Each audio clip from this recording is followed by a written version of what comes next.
Good evening. The Design Review Board public meeting of August 13th, 2015 is called to order. Please refrain from talking amongst yourselves and please turn off or put on vibrate all cell phones at this time. If you need to talk, please leave the meeting room. Anyone who wishes to speak, including applicants, is asked to completely fill out one of the speaker cards provided at the table by the front door and submit it to staff. Anyone who wishes to be re-noticed about a project must completely fill out one of the postcards provided at the table by the front door and also submit it to staff to receive notice of subsequent meetings. Current Design Review Board agendas are available by visiting our website at www.glendaleca.gov. A handout describing the procedures of the meeting, possible board decisions, and Design Review Board appeals is available at the table by the front door. Please note that all appeals must be filed within 15 calendar days of the Design Review Board decision date. The chairperson may reorder agenda items at his discretion. In terms of a roll call, Board Member Benlian. Here. Board Member Charchin. Here. Board Member Malikian. Here. Board Member Simonian is absent, and Chairman Mardian. Here. The report regarding posting of the agenda. The agenda for this meeting was posted on the bulletin board outside City Hall at or before 5 p.m. on August 5th, 2015. Oral communications discussion is limited to items not a part of this agenda. I have no oral communication cards. I don't believe Chairman Mardian does either. I don't. None, which leads us to staff announcements. We have two, actually, this evening. First of all, we'd like to welcome our newest Design Review Board member, Mr. Savan Benlian, who comes to us as an architect and who currently works with Carmel Partners. So welcome. It's wonderful to have you. The second staff announcement is essentially a proclamation of appreciation to the outgoing Design Review Board member, Ms. Judy Palmer. And we do have a plaque. It was actually signed by the Design Review Board Chairman, Mr. Mardian, as well as our Interim Director and our Assistant Planning and Neighborhood Services Director. And I'd just like to go ahead and read into the record. Resolution of the Design Review Board. Whereas Ms. Judy Palmer devoted 6 years of service to the City of Glendale, 4 years as a member of the Design Review Board number 1 from 2009 until 2013, and 2 years on the City's Design Review Board from 2013 until 2015. Whereas her unselfish contribution of personal time, energy, and expertise in landscape architecture has contributed to improving the design of the city. And whereas her thoughtful design critiques have been particularly effective in improving the built environment, and whereas Ms. Palmer has demonstrated long-term commitment to improving Glendale over the years, including participation on the North Glendale Community Plan Advisory Committee. And whereas the Design Review Board has a high regard for the ability of Ms. Palmer to analyze projects and landscape plans that have come before the Design Review Board during her period of service, now therefore be it resolved that the Design Review Board and the Community Development Department of the City of Glendale extend to Ms. Judy Palmer sincere appreciation for her years of service so graciously given. So we just wanted to acknowledge Ms. outgoing DRB Board member, Ms. Judy Palmer, and this plaque will be handed off to her. So, I may interrupt. I also want to thank her for the community service over the years. She's done an outstanding job serving this community, and her presence was surely missed at this dais. Thank you. Thank you. Which leads us, I don't believe there are any other staff announcements. I'm looking at Mr. Platt. None? No other staff announcements. Okay. We have 3 cases on tonight's agenda, and at this time I'd like to turn the matters over to Chairman Mardian. Thank you, Ms. Mataitis. We'll go to the first case, which is PDR 1505145, 1514 West Kenneth Road. The applicant is Frank Naravian, and the planner is Roger Kiesel. And I'll go to Roger. Good afternoon, members of the Design Review Board. The first case before you this evening is a proposed project located at 1514 West Kenneth Road. The existing single-family house is approximately 1,350 square feet and in a minimal traditional style, 1 story. The applicant is proposing to remove about 150 square feet from the first floor of the existing single-family residence and add a new approximately 550-foot second story with a balcony. Changes to the building facade are also proposed. The site is located in the R1 zone and located on the south side of West Kenneth Road between Roberta and Sonora Avenues. The site plan of the project is of the project site is not changing significantly as a result of the project. As I mentioned in the staff report, an approximately 1 foot wide section of the western facade will be demolished to comply with the minimum 5 foot interior setbacks, current setbacks. Also, a portion of the existing dining room will be demolished to create an outdoor courtyard. And then a new proposed 550 square foot second story will be located entirely above the existing residence. The board should consider adding a condition to the project to submit landscape plans for the front yard, as it is likely that some of the area at least may be damaged as a result of the project. The site planning for the project site is appropriate for the site, as really there aren't any significant changes to the site planning. As I mentioned just earlier, part of the western facade is being demolished to comply with current setbacks. The second story will be located above a portion of the existing residence, and the rear detached garage configuration is being maintained. So that part of the site isn't being touched. The surrounding neighborhood is comprised of entirely single-family houses. The applicant is proposing to add a second story to the existing one-story house. The proposed second story will relate to the neighborhood context in that it is set back about 50 feet from the front property line and steps back from the existing first floor. Interior setbacks include 6 feet on the western and 20 feet on the eastern property lines. The house after the proposed addition will be 1,750 square feet, which is slightly larger than the neighborhood average. I think the neighborhood average is 1,720 or something like that. Staff is suggesting a condition be added to the project to incorporate a hipped roof at the northern portion of the addition to reduce the appearance of mass. The proposed mass and scale of the project is appropriate for the site because the second story is set back significantly from the street and the first floor of the residence, and the conditioned hip roof will be incorporated into the design of the project. Finally, the applicant is proposing to reface the residence in beige, smooth, troweled plaster. Dark brown wood windows with sills are also proposed. Staff is suggesting a condition be added to the project to provide a detail of the window installation to ensure that these windows are appropriately recessed into the building facade. The board should also consider adding a condition adding some simple details to the project to provide the house a little more personality. That's a consideration that you can discuss. The design and detailing of the residence is appropriate because the addition and remodel facade are consistent internally, and the applicant is proposing quality materials throughout the project. Staff recommends approval of the project with conditions as listed in the staff report. If you have any questions, I'd be happy to answer them. Go ahead, Mr.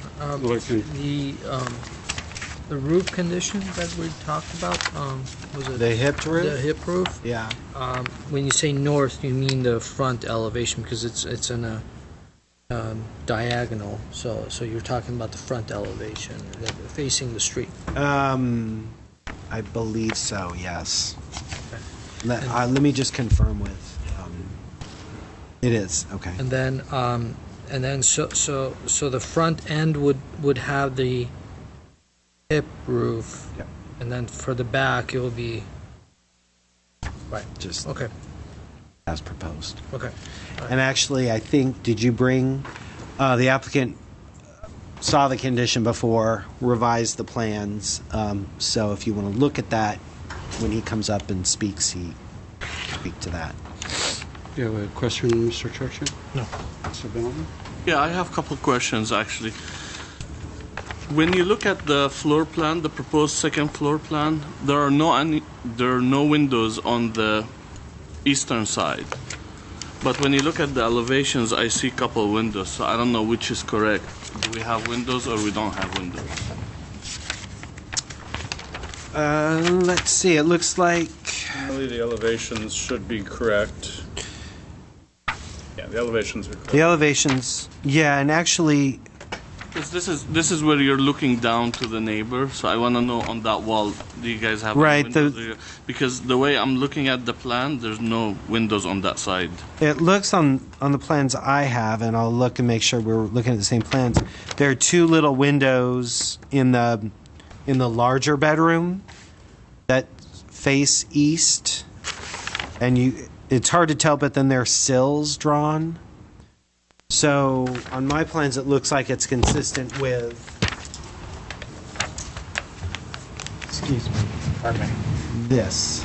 So I think And, He's talking about this side.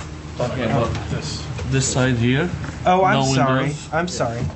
2 windows. Oh, Isn't that the west side? yeah.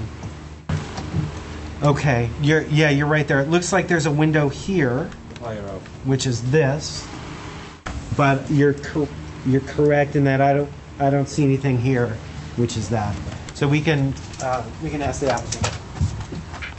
Any more questions? That's about it. I have a question. Do you have a roof plan, Mr. Kiesel? I don't see a roof plan on this. I know I see the dash line. The reason I'm questioning it, he's pulling this building back a foot, but my center gable and the front element is centered, and it's still centered, so Yeah, is that the- was revised. how? That ridge is being revised. So, but it's not showing on the, so the roof area and that portion is being revised. Correct. Yeah, so that the gable is centered on that facade projecting toward the street. I think Jay, when you look at you're the, going to have to speak into the microphone. We can't hear you. all right. Thank you. It looks like on the proposed first floor plan, there's just a missing dashed line coming down. It's good to have a roof plan on these things and also sections, we keep talking about it, but you never get it. Because I want to, the reason I'm questioning, is this going to trigger the 50% issue if you alter that roof? Because the whole house is basically, the exterior wall, half of the roof is gone. Well, they're demolishing the entire western wall and just a Right. little part of the I mean, wall half of the roof, and half the roof. plus whatever we're discussing. But the house will now meet current zoning code when they demolish the 1 foot does, off the okay. The western setbacks. elevation. So all the- And it's being heard by you as it's being heard as if it were a new Oh, is construction it? Because I project, didn't see so that as new construction, that's why I'm getting there. it's Just getting a hearing. Is the pool, because I didn't go to the back, is the pool proposed or? The pool is Proposed. they actually got the permit. Oh, it's, And I don't know, it's being constructed, I don't know where in the process it is, though. That's all. With that, I'll open the public hearing. I have the applicant, the architect, Mr. Franco Noravian, if you don't mind coming up. Good afternoon, Mr. Chair and board members. My name is Franco Noravian. I'm at 409 West Broadway, Glendale, California, 91204, and I'm the architect. Let's see. Let me answer your questions first about the window. I believe initially we didn't really want to put a window on that west side because of the concerns for the neighbors' privacy, but that wall looked really plain with no windows, so decided to add the window, but it's a high window, so I believe the bottom of the window is 5 feet. So I don't think privacy is an issue. I'm okay to take it out if that's what you decide, but just realize that then we're going to end up with a blank stuccoed wall. So that's why the window is there, and that's why it didn't show up in the floor plan. And then just so the board knows, privacy from a bedroom is not covered in our ordinance, so. And there is a driveway on that side. I believe there is a driveway on that side. So it's not like they're that close to this house. Was there another question? Oh, Mr. Mardian's question about the roof. Yeah. I did at some point, that was one of the first things I did. I made sure that we're not over the 50%. What happens with that gable, because we have to move it over, the way I kept it centered, because that was important in our initial discussions, we went back and forth with that. I raised the plate on one side, and that's why I was able to still keep it centered. So the plate is slightly like 6 inches higher on one side in order to be able to still center the... Are able to make it work. Yes, I'm able to make it work. With regards to the hip roof in the front, the reason I had it as a gable is because originally we were thinking that the front room will be a vaulted ceiling. So I've since talked to my client after I saw the condition, and they're okay with not vaulting that room. I think this is a small second-story addition, and when you look at it in the perspective, it looks even smaller because it's pushed to the back. So I'd prefer to keep that as a consideration so that we have more flexibility in design. But if you think that hip roof is more appropriate, then I have a rendering of it, what it would look like with a hip roof, and I can put it up there. And Yeah, please do. if you because that guys will decide to clarify do that, then we can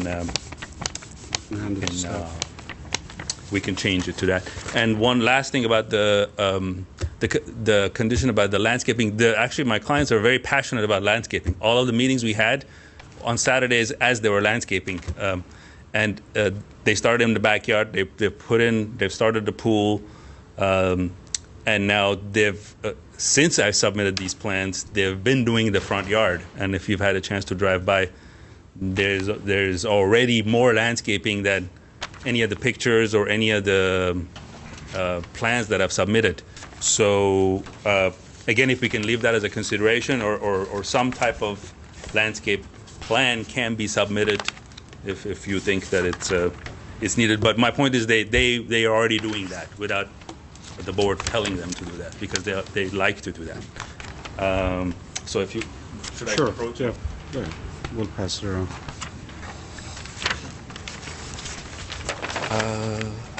That's all I have. If you have any questions, I'm happy to answer. Thank you. This one.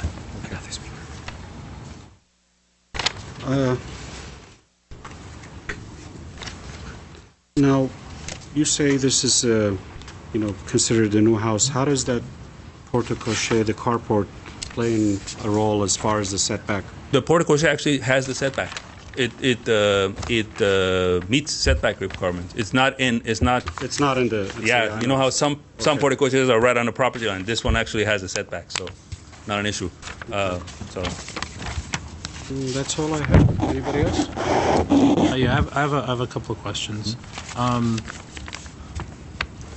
One of my biggest concerns with this project is the landscaping plan, and lack of one, actually, because you have that gigantic oak tree in the back.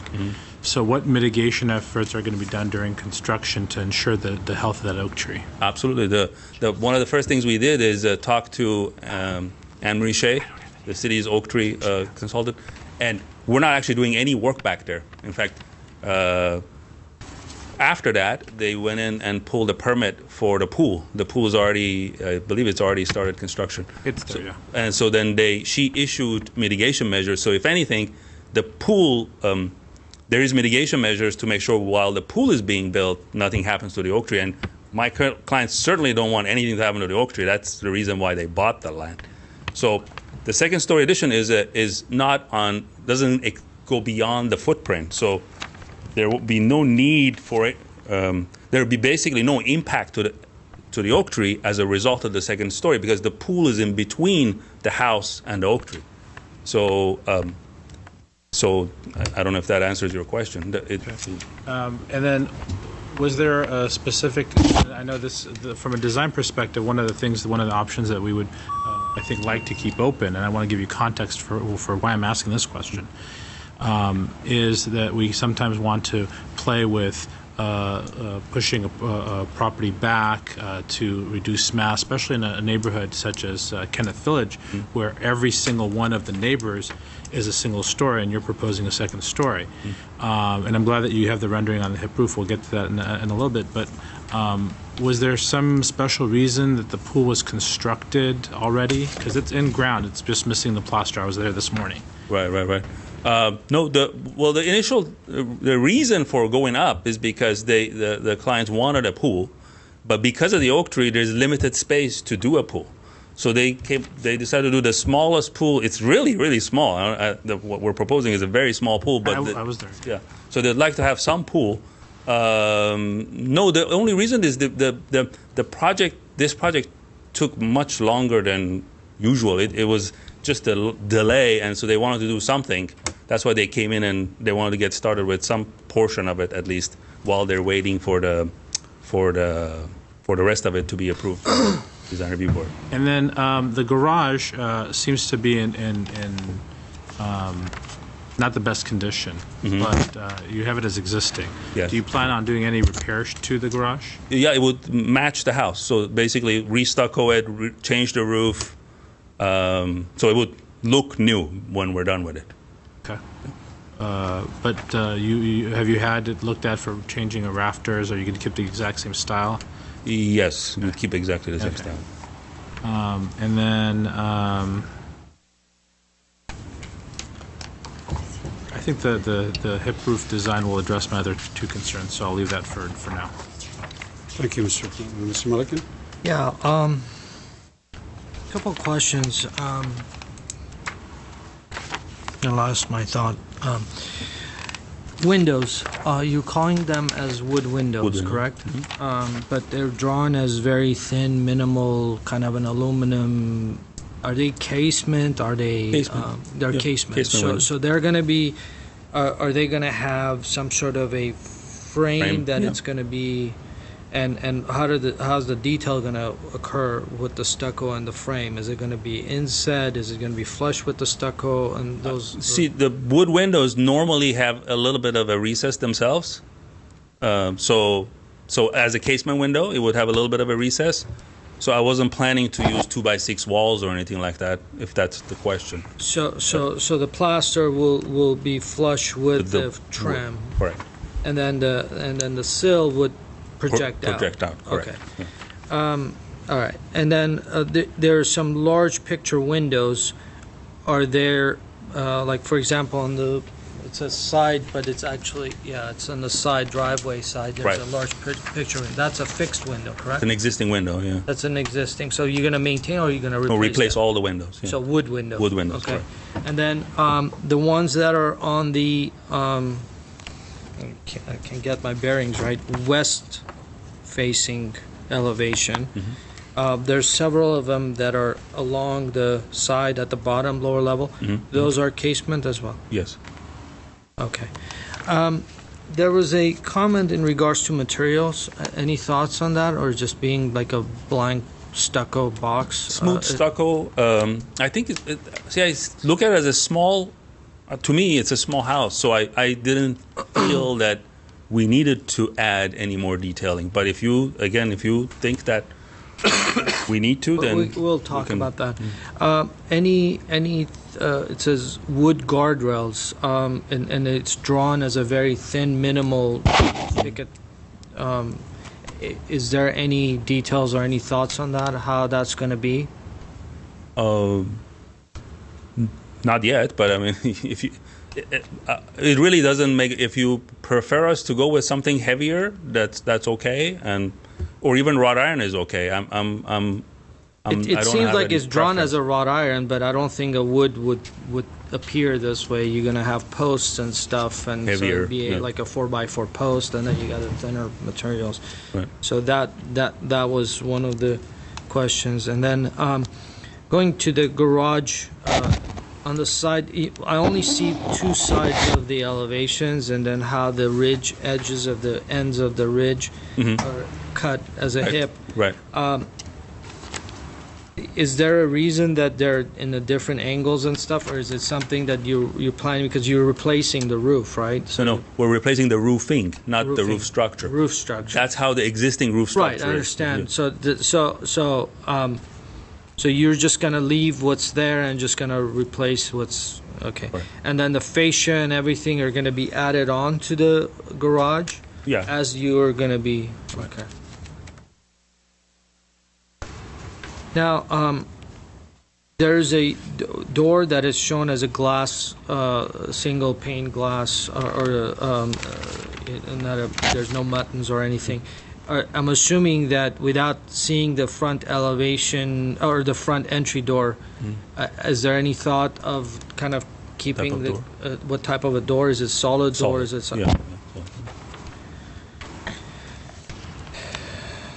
Okay, all right, that's it. Since I have you here, Mr. Frank, I want to follow up on Mr. Charchin's question. The pool was done just to expedite, but you've created yourself a hardship. Now, the only way to add to this building by putting the pool is just to go up. Correct. And I don't think that was a wise decision just to do that, because the reason I'm questioning it, the compatibility part, as he stated, the majority of the homes are one story. Now, we'll discuss the massing a little further, but I think, you can't jump the gun on these kind of things to get ahead, because this is a sensitive neighborhood. The whole 2-3 blocks is one story. This is the first one story that's going to take place in that area. And I don't think that was a wise approach as far as putting the pool. Then you've created yourself a hardship, in my opinion. But I'll leave it at that. The last question I had, these railings, I'm going to follow up on Mr. Malik's question on the railing. On the plan, I'm looking at it, it's projecting out. I don't know if that's possible to do it with wood, projecting it out, unless the deck is exposed. The deck is coming out. I think you're going to end up doing a metal railing if you want to achieve that detail. Also the condition that I think it needs a little more detailing on the building as far as the base, but I'm going to leave that for our discussion later. Any more questions before I... Yeah, I'm going to go to the public. Thank you, Mr. Nora. Yep. Thank you. I have one speaker on this project, Patrick Massey. Patrick Massey, Kennett Road resident. Thank you very much, Mr. Mardian, for noticing the tactics that were used for this project. It's a waste of time to speak against this project, because pretty much what they've done is constructively, in a manner that is not ethical, created a hardship where they basically are saying, look, we have a pool in the back, we can't build. That pool could have been built after the project. And to be honest with you, as a molecular and cell biologist, I can tell you that pool is causing that tree more damage than any footing would have caused. So for people to say, oh yeah, we care about that thing, that tree, that's why we don't want to go in it. Well, that pool is going to be much deeper than any footing for this house if they had decided to go one story. I've asked Mr. Roger Kiesel about the depth of the pool. I haven't gotten an answer yet, but I'm assuming is at least 4 to 5 feet, at least, maybe more. And, to say that pool was placed between the tree and this house, and now, obviously we can't build, that's an unethical tactic. Thank you for exposing it. And, that sets a very bad example for other Glendale residents who from now on are going to say, let me think about this. If I really want a second story, let me just put a $30,000 pool back there. And then, hey, hardship, I cannot build, above my pool, right? Come on. This. I've been inside this house, by the way. Let me tell you that. And at the time that this house was being sold, there were over 32 other homes in Glendale that they could have purchased that had second story. If they really wanted a second story, look, it was available in the market before they purchased this one. So, the arguments here don't make sense. You will probably approve this project, and it's sad because, as you said, the whole neighborhood is a single story. This one destroys the privacy of the neighbors. not only on both sides, but also going at least 150 feet each side and also in the back. It's a selfish move, but hey, people do it. You guys are here, and I'm happy at least you realize some of the tactics that are used here. And I hope this doesn't get repeated with other places. The people invest in this neighborhood because of the single-story look, because it's a beautiful neighborhood. You don't need to do much with these homes. They're already there. They pre-exist. You can fix the inside of it, fine, but to go 2 stories and, it's a box. And sadly, now I have to spend thousands of dollars out of my pocket to change my front door because my front door is facing that direction. And that's not what I want to see. That's not what I invested in this neighborhood for. I have to completely change the eastern face of the front door and put it in the straight through Kennett so I don't have to see this every morning when I get out of my house. But it is what it is. And again, very dirty tactic. I respect Mr. Noravian. He's a good architect. I've seen his other work. But on this one, I have to say, Mr. Noravian, very disappointed on how you guys carried out this thing. That's it. Thank you, Mr. Mayor. I'm going to close the public hearing. But I'm going to give you an opportunity, Mr. Franco, if you want to rebuttal. Is it proper right now? Yes. Do you have anything to add?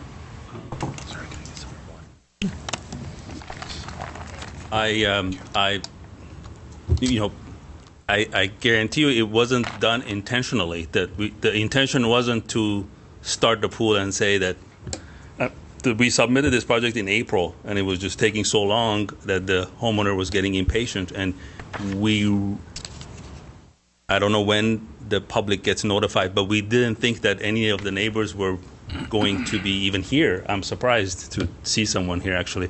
We didn't think that there would be any objection because I agree this is 1 story and there's no other 2-story on this block, but when you stand in front of this house and look to the east, is like a commercial neighborhood in that corner. I forget what corner that is, but it's within, you can see a commercial neighborhood. It's not like this completely 1-story neighborhood.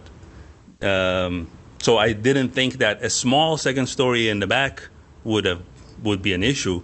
As far as privacy, on both sides we have setbacks. On the west side there's that existing driveway for the neighbor. On the east side there's our driveway, and in the back that oak tree, if you look at the pictures, even the perspective, it completely screens the backyard of the neighbors to the back. So I don't think privacy would be that much of an issue. And again, if you think that the hip roof makes it appear even less massive, then that's what we should go with. Matter. But have you had the opportunity to speak with your neighbors? Actually, I haven't, but my client, because like I said, they're always there landscaping. So he said he's had several neighbors walk by and say that they're okay with it and they don't mind the 2nd story. Thank you, Mr. Noravian. Any questions to him before he leaves? Thank you. We'll close the public hearing. We'll start deliberating. Mr. Malikian, I always start with you, but the second one I want to... I'm sorry. No worries. I think the addition is it's proposed properly, setback fairly significant, 51 feet. All the sides have been appropriately set back. In overall, I'm in supportive of the project, but as far as the overall details, I have a little bit concern about the lack of the information and the details that we have received. So I have to use a lot of my imagination. So therefore, I'm going to kind of assess some of my thoughts and what I would have want to see, and if it's a consideration or a condition, we would go from there. So I think the first thing is that the windows. I think being that it's a simple stucco box, there's not much to be concerned about, other than and some of the minimal details that are there, and windows are going to be one of the biggest items. Being that it is a wood window, primarily casement windows, they would have a thicker profile of the windows itself. But some of the proportions of the windows, especially in the front, that needs to be looked at, in my opinion. I think some of the two windows on either side of the chimney, I think, in my opinion, is like a little bit oversized. Also, there's a good opportunity for us to introduce some materials, maybe possibly around the chimney and also the entry porch. Going around the building itself, there's been some corbels introduced around the overhangs that, to me, I don't think it's doing anything. I think it's creating some additional conditions that are not really resolved, such as, wrapping that overhang around. How does that come about? How does the corbel come around, and in what direction you go? And so it starts creating some conditions that I don't think it's going to be appropriate, and the contractors are going to start piecemealing together and create their own solutions. I think I would probably extend the bottom of the overhang down and cover the corbel, so you have a little bit of a variation rather than a straight cut through the second floor. So you would have some variations. That would be probably the approach that I would take. That's just an opinion. We can talk about that, and if you guys want to discuss that. As far as the railings are concerned, again, wood railings are fine, but I don't think it's drawn as wood railings.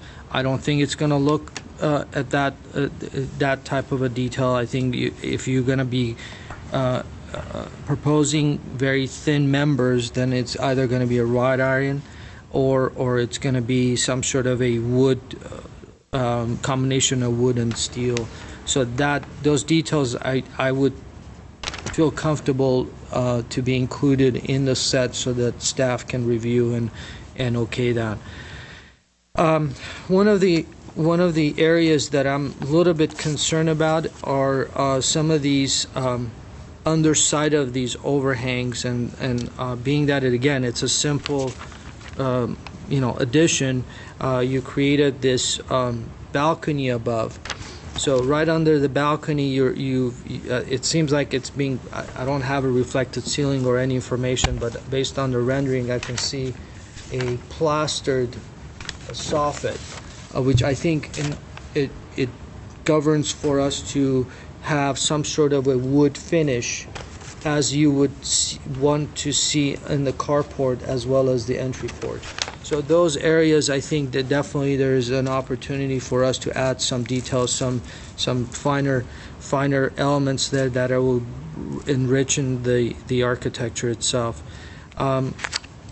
In general, I think the window placements are fine, except again, the proportions of some of the windows that we have in the front may need a little bit of a work. As far as the hip roof, if we do propose the hip roof, I would highly recommend the overhang over the balcony. That needs to be kind of separated. The different some detail or some separation needs to occur there. The staff recommendation was for actually the rear bedroom, the L projecting toward the neighbor. So in the rendering, it's behind the chimney. Okay. Yeah, we kind of saw. We thought the gable at the front kind of echoed the existing gable on the first floor. Yeah. So, I'm more concerned about this area right here. Mm-hmm. Yeah, but we thought the gable was good there, so we thought that would remain as shown in the rendering. No, there was a little confusion because when you left, they had the question, and I thought. No, it was the front gable. No, it was actually the side. It was for that side gable. Oh, the side gable. Yeah. Because the left side of the house has a hipped roof, we also thought it would, soften. Because the rendering is not the recent rendering is not correct. Then. No, the rendering has gabled the front gable on the second floor. The newest one. The new one. Because I think the architect misunderstood. Yeah, he must have. Did you misunderstand, Franco? Yeah. Okay. So sorry about that. Yeah, we thought it was just the gable on the rear portion. So again, in the front, I think if we do change the roof or not, or whatever the case may be, I think that definitely that extending the roof over becomes a little bit over exaggerated, and especially when you also have the stucco under. I think that it can be that section either can be reduced or some sort of a beam or some header or some some elements can go in there that create some interest there, that will, make it will address the condition that I see that I think it's problematic. And that's it. One of the things that I didn't see is it calls out for an existing driveway, and I thought that it's like a concrete or is it concrete or asphalt, or I don't remember. So is there something being proposed there, or is it just going to be remain as? Okay. We can ask him to come up if you need to, Mr. No, I mean, it says existing, but it just seems like it's painted, and so I'm not sure if they're proposing to replace the concrete, or is it just something that graphic? It's just the graphic of the rendering. Okay, that's it. Mr. Charcher? Thank you. I have a lot of concerns with this project because it attempts to go to the second story in a neighborhood that has no example of a second story. The closest example of anything that is occupying the second story is a Tudor that's about 7 houses over and across the street that it looks like it has a finished attic because of some windows up there. So, but I do at the same time commend staff, because I think staff has done a good job in trying to reduce the overall effect. The architect has also worked on the mass and scale, and the setbacks, I think, do aid in the overall diminution in the overall mass of the second story. And had this been in a neighborhood that had other examples of second story, I wouldn't have these concerns. But that commercial area that the architect is referring to is actually Kenneth Village. It's a village atmosphere. I would not consider it a commercial zone. It's yes, there's commercial there, but it's not something that I think detracts or makes it viable to say that this is okay to have a second story. I'm actually surprised that there aren't more people from the neighborhood here. With that said, I'm in support of anything that is going to make that second story less massive and less visible from the street. The overhang on, and I will also say that I don't have the benefit of having some of the drawings, but I did review them here, and I'm comfortable moving forward with that. But I think that as the one that was just handed to us, this rendering here, that's the new one with the hip roof, I think that that needs more detail for staff so that they can look at that detail, especially the one that's over the balcony, and minimize that. I think it'd be unnecessary to add more roof there, and I think a hip roofer is a much better alternative to what was originally proposed. Also, I think the staff recommendation needs to be seriously considered about adding some additional details to add a little bit more character to this house. Currently, there's brick veneer to the portico there in the driveway. There's also some brick veneer in the area that's being proposed to be demolished. There's none of that here in the new design, and it can look very bland. So I think you need to add some additional detail. So I would join that staff recommendation. And my other main concern is that we need to make sure that oak tree mitigation is a primary thing, especially since the garage, which is very close to the oak tree, is stripped and restuccoed. Those are pollutants that will go into and leach into the ground. There needs to be some consideration there. I think what's been done by the pool, with the pool there, yeah, I think that is something that I would advise the community in general not to embark on building those things, because I would also support not allowing a second story if there is consensus with that, but having the design go back to a single story, but adding that square footage toward the back where the pool currently is. So I'm very mixed on this project, but I want to hear more from my colleagues. Thank you, Mr. Churchill. Mr. Bellingham? Yeah, I think I agree with the board members about the the architect did a good job reducing the mass by setting back the addition, but I still don't feel too good about adding a second story in this neighborhood.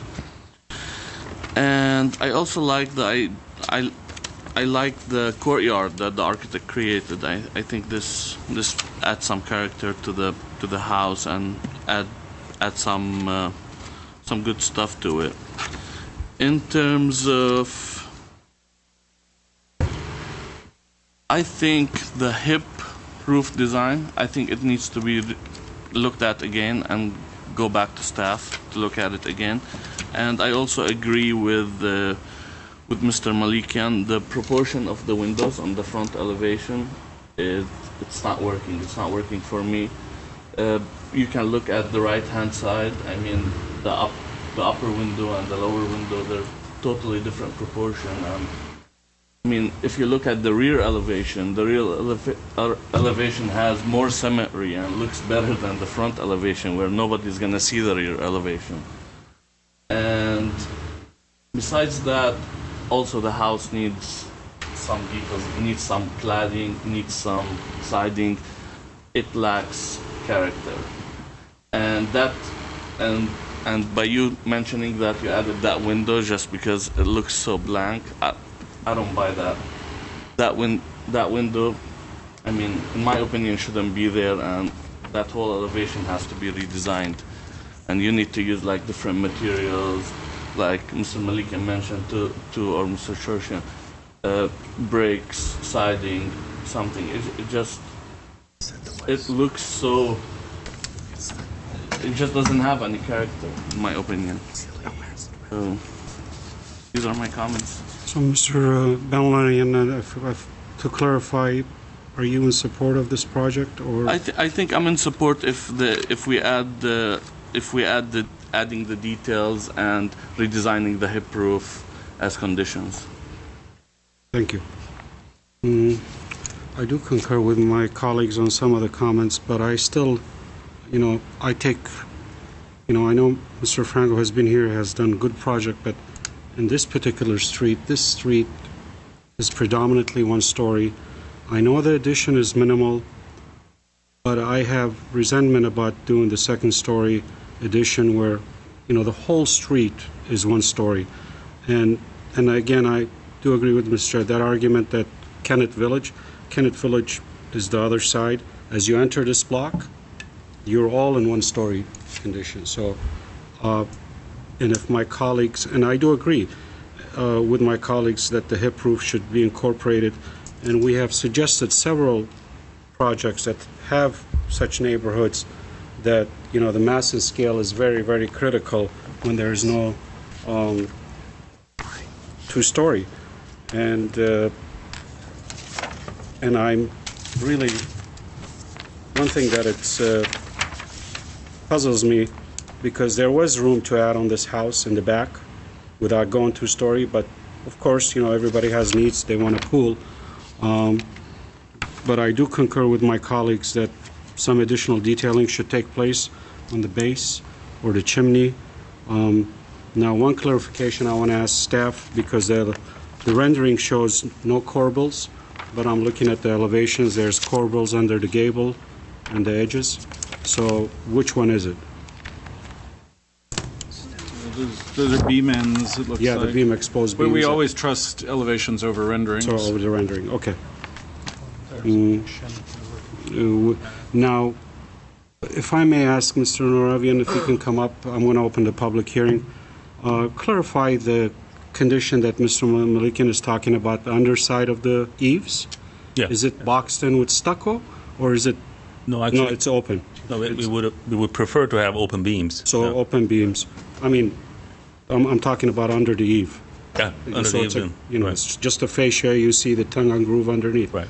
But so what happens in the rendering where you see a stucco? Is that just a rendering? I'm not sure which area. The second floor balcony. Second floor balcony. Oh yes. Yeah. The rendering we didn't go into the. Yeah, I mean the rendering shows stucco or something, but I do agree that it needs to be a little more open, so you don't.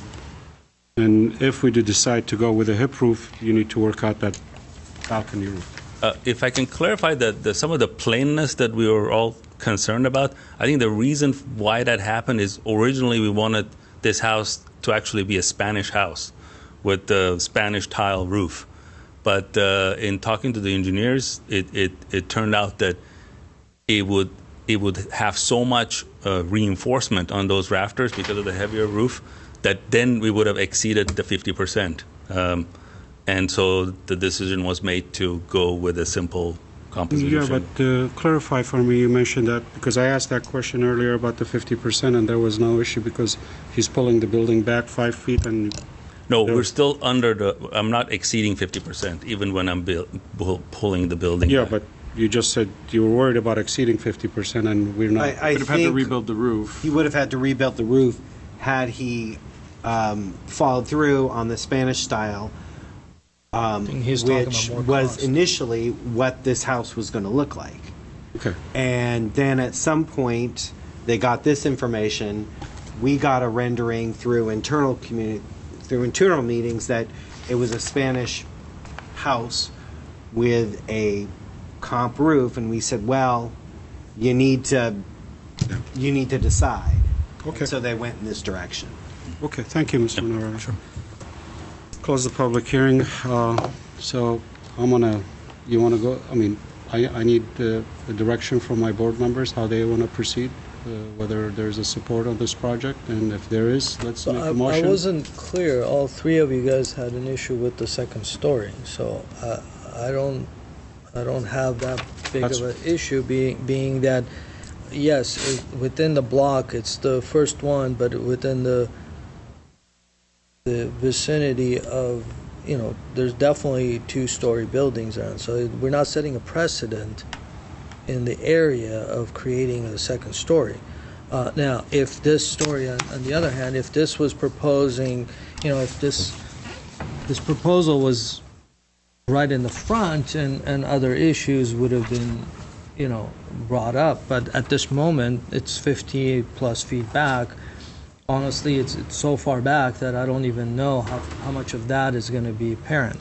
But I think that the lack of the detailed simplicity of it, I think it is just too simple. And generally, I like simple projects. I like this, clean look and everything. But I think the lack of the details that is being presented to us, and a lot of my imagination has to be used to be able to make this thing look right. So I can make a motion, and we can go from there. So I will make a motion to approve with conditions, and the condition is to look at the front window proportions and placements. Do you want me to read back the list, yes, and then we can? Okay. Because there were a bunch of things and Okay. some Before agreement. you make the motion, let's have a discussion on the hip roof, which is the hip that we're looking at, if we are. Well, I wouldn't be joining in that motion, and I would not be. I don't concur with the second story addition because I don't think that there are any examples, at least none that the architect has submitted in the drawings that have been attached, of a single example of a second story. Like I said in my comment, I would feel more comfortable if there was at least one or two other examples that were submitted to our board to consider for the conditions and context of this neighborhood. But even the conditions and context as exemplified in the pictures of the quote-unquote commercial neighborhood are of single-story commercial buildings. So I would like to kind of discuss a little further to understand if I'm in the minority, then I'm in the minority. But if I wouldn't want to not hear from others on the second roof. And then if so, we can look at the staff's recommendation, which I believe, which I have already stated I support, in a reduced mass through a hip roof and other design specifications. I concur with your comment. In the past, I'm sure you were here on a few projects that, neighborhoods like this, we always, as Mr. Malikian stated, that, it needs to have substantial setback in the front. And I think he's going in that direction. And these are the but yes, it's lacking details, it's lacking information, and that's due to the plans that we see. But I want to go to Mr. Bimmery and see what his thoughts are, because you mentioned also an issue with the second story, but I want to get consensus before Mr. Malikian makes the motion. Yeah, I think I kind of agree with Mr. Malikian. It's set back so far that it's not going to have that huge of an impact on the street front. But I agree also with you, it needs more details and it needs a lot of redesigning, I think. Well, thank you very much. I'm going to go with with Mr. Charchan, and I'm going to be against the second story unless, you show us some other methods of, Okay, so then, if that's the case, then we're going to have a Deadlock. yeah, a deadlock. I would propose a continuation, and one of the things that I would request would be is to get an average ridge height along the same parameter, or the neighborhood survey, which we don't have. What are the heights along the perimeter, and then basically use that as our average basis and maintain that being I don't know. For efficiency purposes, I think where you're going is that the height is about 24 and a half on the second story. Is that correct? Is it 24 and a half? That's the other and again, thing. I apologize. Sure. I didn't have some of these specifications. That's another in my thing package. that I'm not sure exactly. Some of there's only one elevation shown on the rear, which I don't even know what that means in the front, being that there is a slope from the front to back. So I don't know what that. Yeah, and I think some of the lack of. I will concede very quickly that there are properties in the neighborhood that probably have an average ridge height of right around what is indicated here as 24 and a half feet because of the Tudor home that I saw on my site inspection, and a couple of the ones that are in the pictures here, specifically looks like 1519 Kenneth, and that's the only one that's in the package. But is your thought that we would go along with the second story as long as it doesn't exceed the average ridge height? Because that's something that staff could handle. I think that would be an approach that I would take, being that it is a zone that it is allowed to have a two-story. So I just can't knowingly that it isn't allowed, but yet, and it's not setting precedent. I mean, within the survey that we have, within that the number of buildings that it is, but if we widen that survey, I'm sure you're going to get the two-story. I didn't really drive around to kind of measure how far back we're going to go. So and that's my only. And that's the only thing that I would suggest, unless we're all adamant, and we should continue until we have our fifth board member and we can have another deliberation. And when we continue hearings, we do it so that we can gain additional information to inform the board's Right. decision, not just to avoid. Right now we have a deadlock, right? Yeah, if you Well, we haven't taken the vote yet, but Can I see this survey? I haven't seen Wanna it. take the Well, vote? the survey is all one story, and the average Yeah. square foot. I'm not questioning the average square footage. I think he's within No, the right. average square footage, those. Those are all within the. I'm just looking at it. This is established street. It's been established since the 20s, and now we're changing the fabric of it. Is that the direction that we want to go? And I'll take the vote, and then let's see where it leads us. okay. So if we Okay. go back to the conditions, which we haven't really finalized, I don't think. We're going to reduce the size, the proportions of the two windows at the front porch, which are oversized. We're going to introduce cladding materials as stated in the staff recommended condition. Commissioner Malikian, or board member, you made a statement about the corbels at the rear that I didn't quite catch. No, there's these elements right here. Right. Just, to me, it's just not doing anything. It's creating details and conditions here. It doesn't make sense. Well, it's This also may be a remnant the from- hangover from the Spanish, so Exactly. So I think a nice cleanup needs to occur. just to eliminate Eliminate the them? corbels. Yeah, and possibly lower this so that maybe, to compensate the dimension that it's creating. Well, one thing we often do in those cases, especially if we're introducing trim around other areas, is we put a board trim along that, which sometimes along the projecting, the overhanging edge. We've seen that. Yeah, that's fine. It's just the corbels doesn't make sense. Okay, so eliminate the I think, corbels. in my opinion, and I think this line is, to me, it may be that you may want to bring this down, and so you have some volumes kind of interlocking each other. And What now, you're discussing the corbels, how about the exposed beam rafter ends? and rafter tails too. So just kind of So simplify eliminate that, the corbels but and yet beam ends. emphasize the details of the windows and the sill and. Yeah, we have a staff condition to provide details showing recessed windows within the facade. We usually ask for vertical and horizontal sections so that we can see the casing or the actual frame, and then the sill projection and all of that.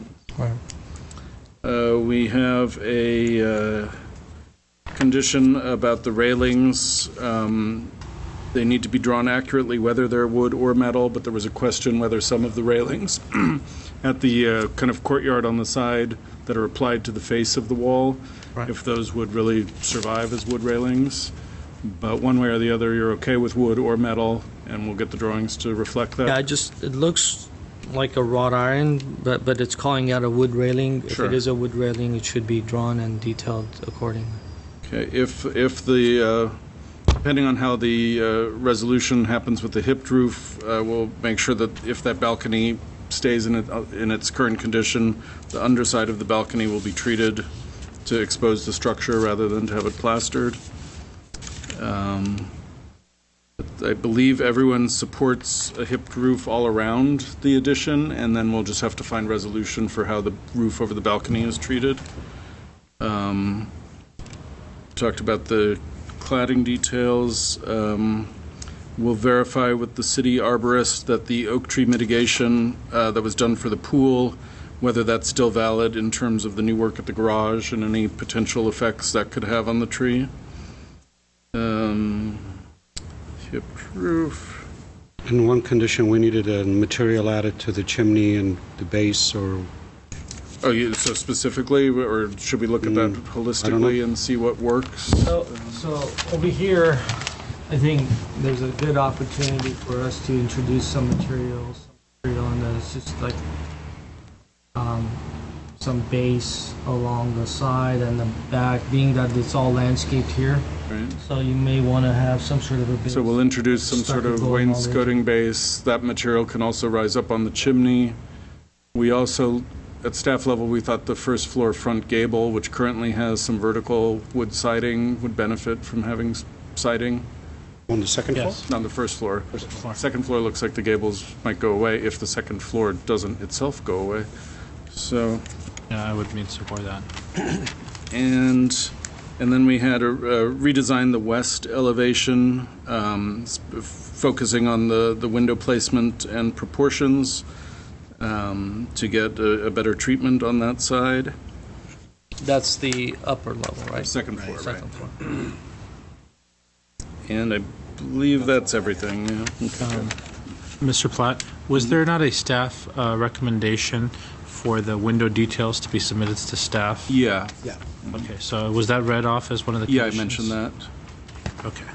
And then and then also landscape plans for the front. That was a staff. You heard from the applicant. Does that answer satisfy this condition, or would you still like to see a landscape plan? I've been to the property. It looks like they're attempting a drought tolerant drip system currently.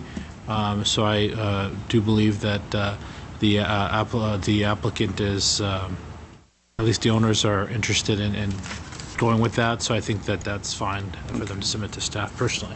Everyone agrees on this, so we'll eliminate that, which was a consideration from staff. And so the staff conditions and considerations except for that are added to the list. And then we have a motion to approve with conditions on the table. Is there a Motion is second? still there, Mr. Malikian? Still making the motion? Yeah. All right. We need a second. You can second. I second. If you can. Roll call, please. Mr. Malikian, Yes. Mr. Benlian, Yes. Mr. Charchian,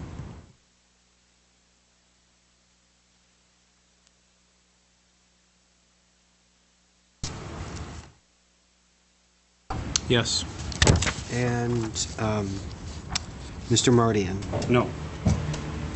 Motion carries 3-1. Thank you. I was getting ready for continuation. I think with the hip roof on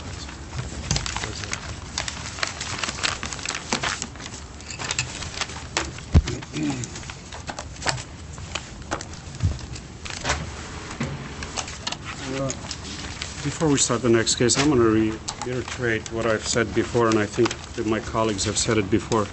We really need to look at the application submittals requirements. Our checklist, I know, I looked at it, it's 2 sheets. I'm reviewing 4-sheet document here today, and, you know, roof plan is not there, the sections are not there, and the information that everybody's requesting is not. We need to have those materials. Yeah, and the submittal form has all of that, and we agree that, especially on a 2-story addition, not having sections isn't right. So we'll try to make sure that we get everything before we schedule things for hearing. Thank you. Let's go to the next case. PDR 1511040, 3561 Community Avenue. And Benkoff is the applicant, and Ms. Toledo. Here I am.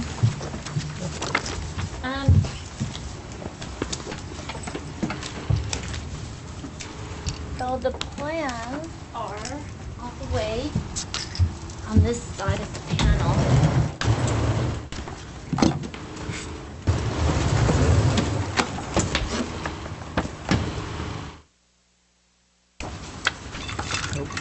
And I'll take ice.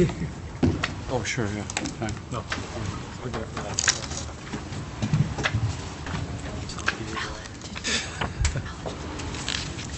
The applicant is submitting for first time review, and this project is located at 3561 Community Avenue. It's located on the northeast corner of Community and Dunsmore. And your location map is in your packets. The applicant is proposing a complete exterior facade remodel, which includes a 352 square foot addition to the existing house, which is 918 square feet. It's a 1-story single-family house on this corner lot. And they are attaching the existing detached garage, which is 440 square feet, to the house and adding 610 square feet of floor area at the rear of the garage, which is located all on a property that is 6,954 square feet. The project technically may result in the removal of more than 50% combined exterior walls and roof. And so therefore the project is required to comply with current zoning regulations, and they have done that in terms of setbacks, lot coverage, all the standards would apply. As I stated earlier, the property currently is developed with a single-family house, and the addition, I'm going to approach the board, not because I want to get air from the fan, but maybe I do. The property entails, this is and you probably can't see all the way over here, but you do have this in your packets. This is the existing ground floor, 1-story, sort of like just a square. Here's the detached garage. This is Dunsmore. This is community. And so the main house is going to involve additions mainly in this area over here. They're going to bump this out, as you can see here, and they're going to bump this out facing community. So the additions kind of are scattered throughout the main house. The connection between the two structures, here's the garage, here's the addition to the rear of the garage, is better depicted on the roof plan. If you notice, they have this roof element here, which sort of creates a breezeway, if you will, between the two structures. They have the trellis or pergolas, one at the rear. So between these two structures, you will have open courtyard area for the resident. You with me so far? So the concept, I know it was a little tricky to understand. They're essentially kind of doing a sort of wrap type of concept for this building. That's why portions of the existing roof are remaining, and then they're sort of wrapping it with this new standing seam metal roof in some areas. Is that laying on top of the existing roof? Some of it is. Here's a... Yeah, I saw some of the Right. sections there. And the architect could better clarify his design. So this would be the facade view facing Dunsmore. And facing community, it would be this facade over here. Still remaining, obviously, 1-story. The front setback will incur relatively minor reduction in terms of setback, so it would be reduced from 34 feet to 25 feet. And the general setback along the interior setbacks will be 6 feet, which is the minimum required per code for new construction in this R1 zone. So in terms of the site planning, again, the building footprint does comply with the zoning standards and is compatible with the neighborhood. Which is the front?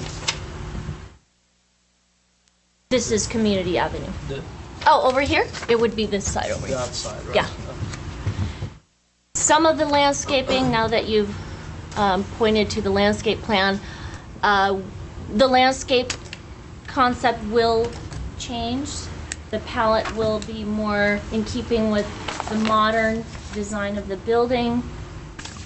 It appears based on the survey, which I've pinned over there, and that's what I noted this in the staff report, that most of the landscaping that's there now is in the right-of-way, so they will need to obtain a permit from Public Works in order to introduce landscaping. And that's more of a technical question. And while you're going, sorry to cut you off. No, go ahead. Going back to the front, Yes.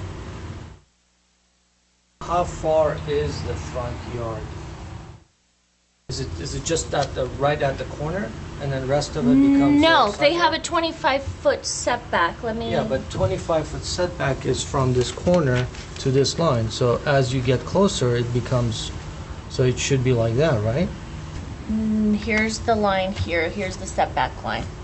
And But what I'm as saying it is, does reduce, Yeah. but we've looked at this carefully, and it's hard to understand visually on paper, like here, but he provided a diagram where it shows the actual 25-foot all the way. Maybe the applicant Okay. can address that. Okay.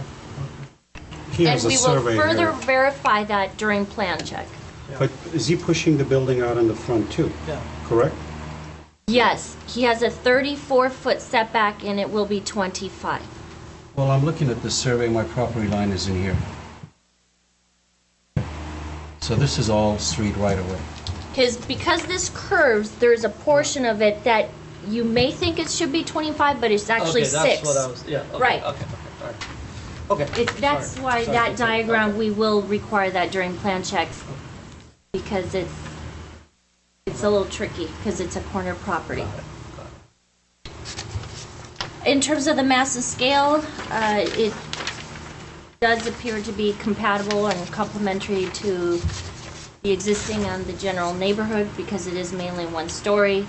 This is sort of an eclectic neighborhood. It does have some minimal traditional style homes built in the 1940s. They are introducing a design that's unique to the neighborhood. It appears to be thoughtfully executed, and staff for that reason is recommending approval with 2 conditions. And those conditions are to replace the black bamboo with a species that requires very low water usage, and to verify the site perimeter conditions, meaning the walls and fences. If there are any proposed, we need more information regarding those walls, because that would be something that the board would be also interested in looking at, because that's part of the design review, or staff can look at that as well. Again, as you can see, they are proposing a variety of cladding, from siding, stucco, smooth stucco, the standing seam metal roof, and the fenestration of the anodized windows. So again, all in keeping with the architectural style. I will conclude my presentation unless you have any further questions for staff. Yes? Can you explain that rendering over there? The one next to it? Yeah, this one. Okay, and Just This too is many the front things happening elevation? in the back. Yeah, I just don't oh, understand. okay. So this is the neighbor to the north. This is the proposed single family, and we can't see the house to the east, but that's what that represents. Go ahead. What is the lot coverage percentage in the zone? Good question, because we did struggle with that one, but he is close, 37%. It's 40%, right? 40% is the max, and there was a diagram.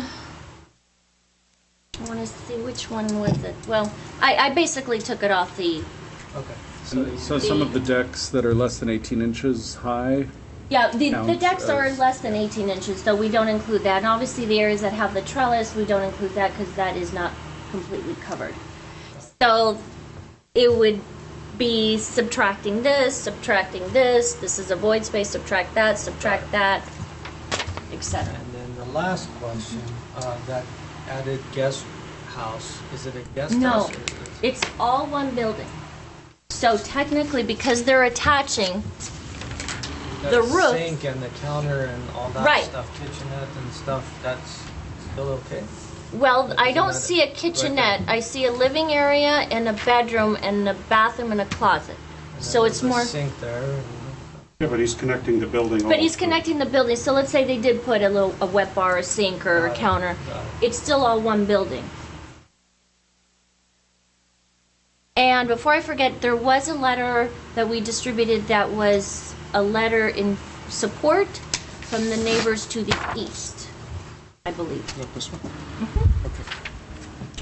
and a letter questioning the construction issues. We did not receive a letter. I did receive a phone call, Oh. and the neighbor, I believe it was the neighbor to the north, and that neighbor mentioned that he would be present. Maybe they are here. Okay. Yes, they are. So we will be hearing from them, I'm sure, as well. They have concerns regarding, if I recall our conversation, they'll touch on that. Okay, any questions, commissioners or board members? Good. One question on the existing trees, Salida. Is one of them being removed, that mature tree in the back being removed? I believe there is a possibility that it is being removed, but it's not a protected Oh, tree. it's not a, okay. Thank you. I'll open the public hearing unless anybody has questions. No? Okay. I'll go to the applicant, Mr. Venkov.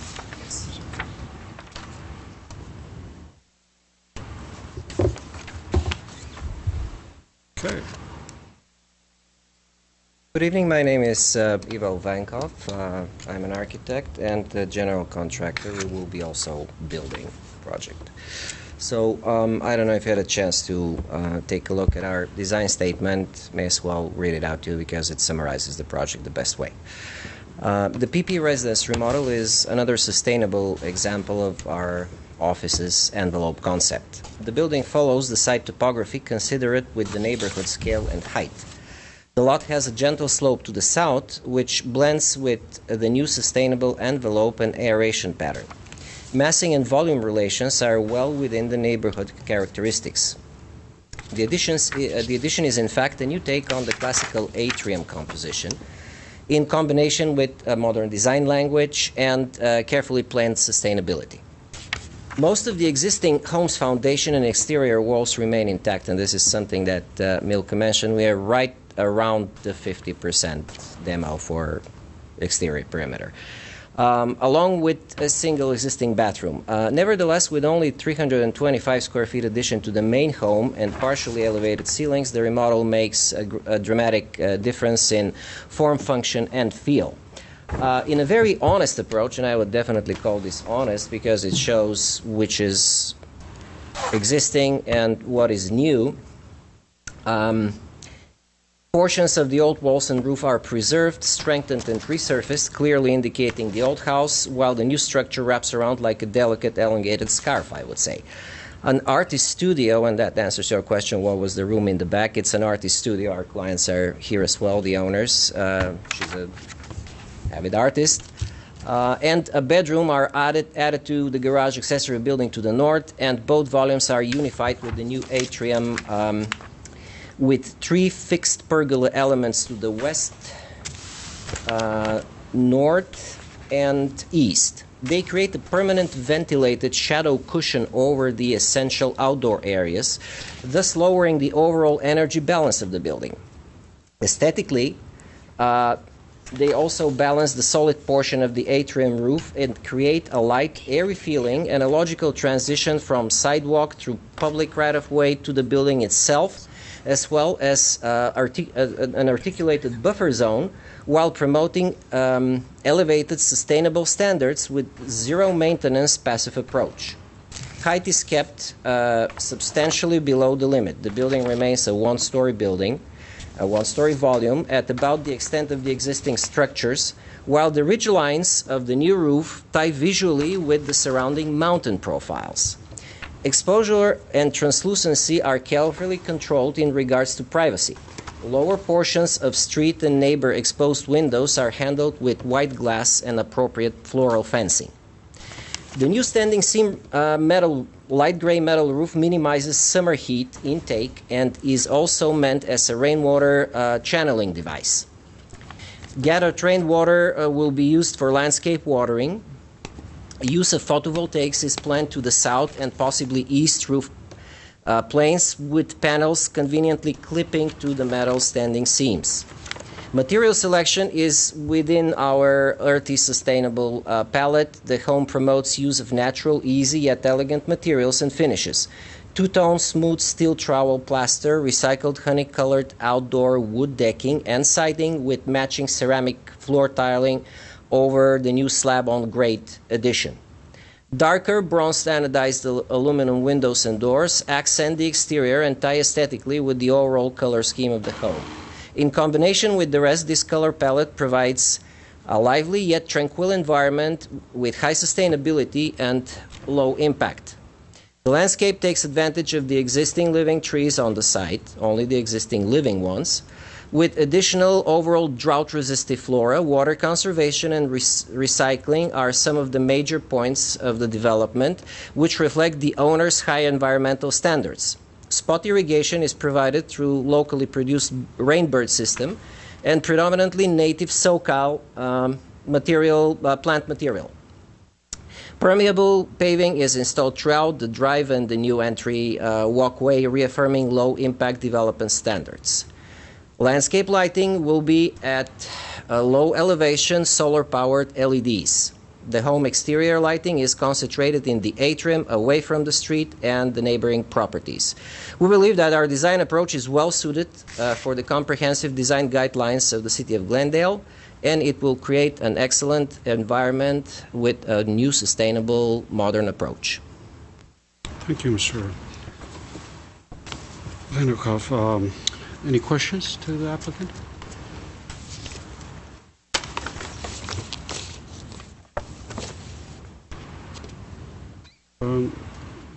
I'm sorry, I do have a question. Yeah, go ahead. So I want some further understanding of what you refer to as the silk scarf around the existing material of the residence, basically the composite roof shingle and the new clad ionized roof, I believe you stated. Yeah, correct? that is the So what's the poetry thinking? behind the standing seam metal roof. Okay. So I call it a scarf because, as probably you can see that in the rendering that's right behind you, kind of bird's eye view. We are preserving a few planes of the existing roof. Of course, they will be resurfaced and strengthened per structural requirements. Mr. Artur Kazarians, you probably know him well, is our structural engineer, and he is working as soon as we get through design review board. He will be working on the exact structural necessities of the building. So with that said, the new roof is replacing portions of the existing roof and is wrapping around, and logically and aesthetically pleasingly transfers through the open pergola areas. That also works very well in a sustainable way because, as I said, it's creating a permanent ventable cushion around the building. So it's like a no-cost air conditioning. Okay. Absent the cost of actually constructing it. Yes, but that's a one-time Okay. investment, not drawing any additional resources. Okay. On the same. So I understand it further now. Thank you. But for me, it seems that you're going very modern, very green, which is great, and is commendable. But at the same time, you have this component that is screaming 1945, 1950, as far as the age of the home, on the two exposed areas of composite roof here and then underneath the trellis here. And so the thinking there is, again, just to harken back to the I would. era of the building. Is that? I mean, I'm just trying to understand the logic. The idea is to have an honest remodel with some positive sense of humor. After all, in the 40s and the 50s, this is the time when the modern design language was established. Obviously, we are dealing with two boxes which are very generic. We are beautifying them, and being budget conscious, we don't take down the whole building. We are trying to reuse as much as possible from the existing building. Okay. So, if I may continue on that. Absolutely. So, for me to understand the sustainability, and it keeps on coming up. So my understanding is that based on the sustainability concept that you have proposed to the project, the main sustainable reusable air, or however you want to call that, is just the ventilation and other elements there that are going to be proposed, so that as far as the Natural air. ventilation. So if that is the case, within that area, how do you propose to harvest that natural ventilation? If it's all closed up and windows are placed and then there's no openable windows around that area, how does that natural air becomes part of the sustainable concept? That's a very good question, thank you, and I'm ready to answer it. We do have lower intakes and higher discharge operable elements. The hot air rises naturally, and you just let it escape. It's the so-called chimney effect. How does that escape, as far as, is it part of the design, or is it mechanical? It is part of the design. Are there any openings? Yes, there are operable higher elements if you look at, let's say, the elevation. So let's say here, let's say at this location. So I'm assuming that this is being used. You can come around. Can I? So, Sure, go ahead.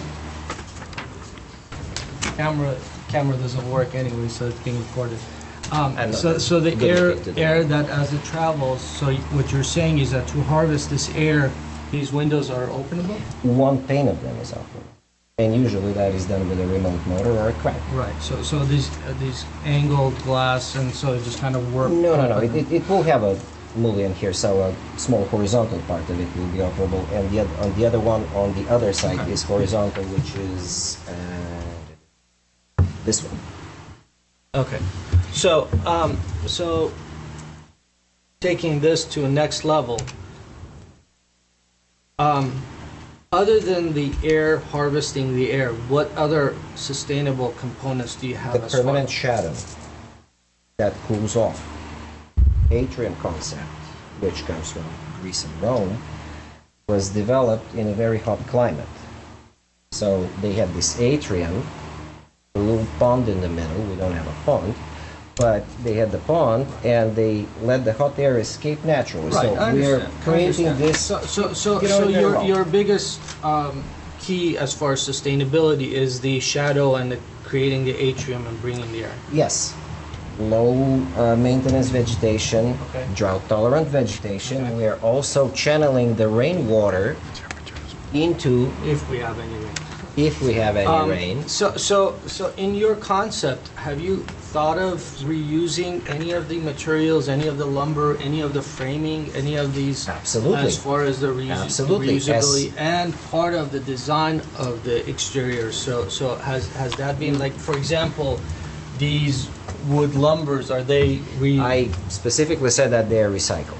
recycled by purchased or recycled by If we can recycle them on site, we will do that. It Okay. depends on what condition, in what condition the wood is. If you look at the demo plan that we should have somewhere, which is this thing here, I mean, on the main building, we're taking down these two walls and some of the exterior walls. Okay, the garage pretty much has an opening here, and we're creating two new doors and adding to it.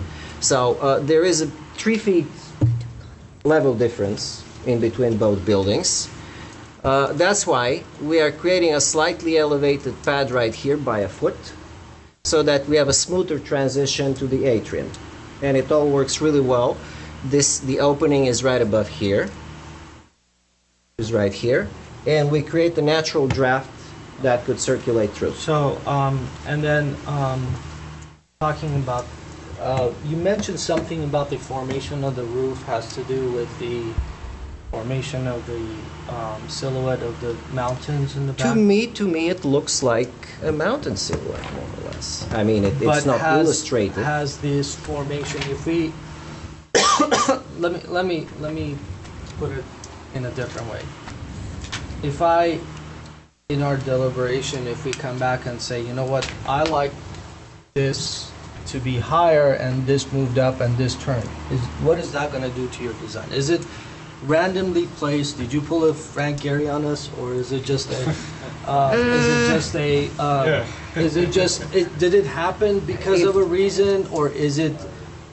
To me, it is aesthetically pleasing, logical, because here it starts with the same pitch of the existing roof, and it connects to an existing roof in the back. I respect very much Frank Gehry, but I do respect him as well. do not follow his footsteps. If you refer to his own house on Washington, this is nothing, nothing to compare. The other question that I have is that this a very large trellis element, which I really like. Don't get me wrong. All these questions I'm trying to understand, and I appreciate what you've done, and I'm trying to understand this as logically as possible. To start addressing certain things, or should we just leave it alone? For example, if we are thinking as sustainable, do these louvers play a role as far as shadow, being that the angles that are creating hardly creates any shadow for Well, both the living space or the usable space. Don't get fooled by the rendering, please. I mean, we are very much within the real sun, but this one, for instance, is taken at late afternoon in order to have a good shot. This is more like movie stuff.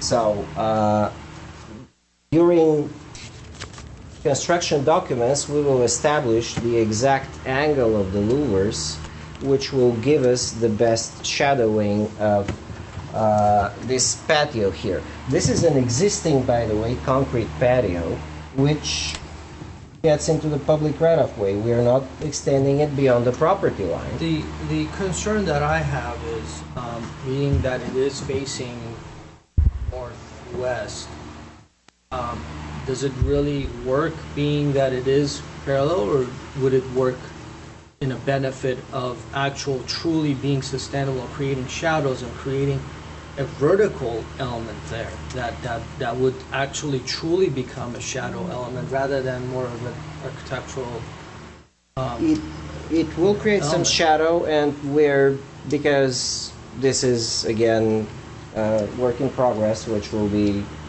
finalized during construction documents, we will establish the right angle for the fence in order to create more shadow. But the form will remain.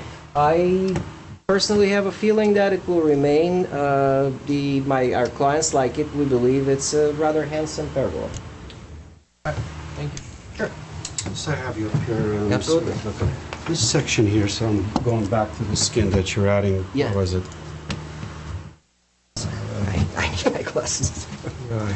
Which of the sections? Like, for example, there, you're Yeah. just laying that. How does that end condition work? Oh, this is it. It's a bit of a weird section. This Yeah, is I mean, right. that all these- No. It's cut. If you look at where it's cut, it's cut right here. Okay. So this is the connecting little piece of pergola on this side. That's why. So all I'm looking at is a seamless kind of a thing where it's crisp, because those details help this building. The details, I believe, make a very nice transition because you have a balanced composition of solids and voids. Okay. So here we have a void, then it becomes solid. We have another void, it becomes solid, another void, and the solid. This is a skylight over to the north over the artist studio, which works well. And the roof plan also shows you where is the standing seam and where is the resurfaced existing roof. I have a few questions on the landscape. Yeah, please. I can show it to you. Right here. You have, you've got this element, I call it airplane wings maybe. Sure. These are 24-inch. How high they grow? These are the juniper bushes, Right, I saw pretty that. much. They shouldn't be very high, but this is still under consideration because this is public works territory. There is some existing foliage right here, and this resembles it to a certain degree. So we'll see if we can reuse what's there or plant new depending on I the just want it to decision. grow enough so you don't have this. Yes, whole, they will Yeah. grow probably around 5 feet or so. 5 so feet? just kind of cut you off. And So, leave it. so security and protection around the property is not an issue. So there won't be any fencing No, or there- anything like that around. There this. will be a little gate here that we will put in. So nothing major. It's pretty much open right now. It's a safe area. And we are again privacy considerations. For instance, on this facade, we are actually, by the way, taking the bamboo already out. It was a bit of an overkill. Actually, I was going to ask a question about that. Yeah. So, if you're okay with it. Sure, yeah. If you went there. Where does that look onto? Because it looks like from the south elevation rendering, This that is- it looks onto a garage. This is east, yeah. So we. So on the no, but on the south elevation, it looks like the east windows, those very large windows that you have, would look onto a garage, neighboring garage. Yeah. So is that what that is? Is that a garage? Yeah, it's a garage. There's nothing else there. Absolutely nothing else, and we have that letter of support from the neighbor on this side. She actually 6 feet. We started, I want to say. I have a quick question. Yes, The please. existing floor elevations, you guys didn't change that. You just pushed the roof up to match By the higher roof at the garage, correct? Yes, but it's a transition. I mean, we didn't push the whole roof. Let me see which section will give you the best idea. Probably this one. I mean, this is a section elevation. But as you can see, this point is lower than this one here. So we are practically showing the transition of the site as well. And is And it it's kind of, not kind of, but very logically connected in my opinion. another quick question, since the Yes, sir. title is so big, sustainable, is it a LEED project? That's a very good question. I would possibly go for LEED certification. That is debatable. I believe that a project should be designed as a sustainable project no matter what. I was after it about 30-some years ago when I was going out of school. At that time it was called solar architecture, if you guys remember. Now the new term is sustainable. And we were on the forefront of it since the very beginning. But to me personally, everything starts with good design and passive sustainable features. And that connection between the existing and between the new structure is going to be only in the roof and it's going to be open? the Yes, wall? yeah, you can see this in the rendering. This is new. This is the small extension of the living room, and then it's wide open with the trellis open above. And you guys had thought about water issues? Because Yes, I think we you're have, going to have a because flood this- over there. This thing is tiled. This is slope to drain. There will be a collection basin, and this will drain this way, so we'll collect it under and out. While we're talking about drainage, if I may ask another question on the rendering here. Yes, please. This looks like one of your catch basins for collecting Yes. water. Is that going to be an open catch basin? What's the depth of that if it's going to be open? That is still to be determined by our drainage specialist. It most probably will be gravel. Mostly it will be a few feet, Okay. so that one can channel it out safely. I was just thinking from a safety perspective, since you're on the public right-of-way here, and that could be an attractive nuisance issue with this and any potential. This is less than That's 18 inches above ground, if this is what you mean. If Maybe I don't If understand there's your water question. there, No, And- it's not a pond. no, I understand it's not a pond, but if there's rain, my question is this open, or do you have some sort of permeable material that it's going to leach through? Yes, exactly. But, I mean, I know that's not, your whole drainage from the roof. I mean, you still have gutters going around. Yes, and they're going around and collecting in different areas. locations, Yeah, yeah. this is of course not the single Just outflow. aesthetic. Yes. Aesthetic. I mean, it's slightly oversized, but it looks pretty cool. It's an interesting piece. Okay, any other questions? Thank you. Sure, you're welcome. Thanks for letting me know. All right, I actually have a question for staff. before, you want to ask, go ahead, ask the question before I ask the public speaker to speak. Is there a regulation on the angles for the louvers of the trellis area so that it would count as a roof or a trellis? So in other words, the gentleman mentioned that they would study that during construction and angle it appropriately. So at what point is that just solid roof and no longer a trellis? We'll have to look at it carefully because the code doesn't really say you have to have a certain amount of distance between the beams in order to be determined as coverage or not. So we'll have to look at the roof plan to make sure that there's enough separation of a gap to actually not be considered a roof or a roof covered structure. And I believe, and you guys can correct me, open to the sky is a term that's used. Right. If the louvers start Overlapping. angling so that we lose that Open to the openness sky. They're proposed, I believe, as Pretty they're much shown as vertical right now, yeah. And given that the sun is coming from the south, the vertical fins themselves, since they're on a sloping surface, might do the trick. And the vertical ones we would consider open to the sky. Thank you. Thank you, Mr. Brown. Thank you. I'm going to go to the public. Mr. Hector Fraser. Gentlemen, I am the neighbor to the north. I spoke to Micah last night, and I expressed a couple different things. Oh, your name for the record, please. Hector Frazier. Thank you. And I live at 4426 Dunsmore, which is just north of their lot, their proposed project. My first concern is we have a natural ivy hedge that straddles our property. And these lots they're terraced. I sit a little bit higher, they sit a little bit lower. My first concern, in my backyard, I have a pool. When they start grading their lot to level it out, to dig their trenches for their foundations, how much dirt is going to be coming over into my side? I know that there's probably certain things that they take care of, as far as hosing it down as it's being graded or whatever, but that is a concern to me.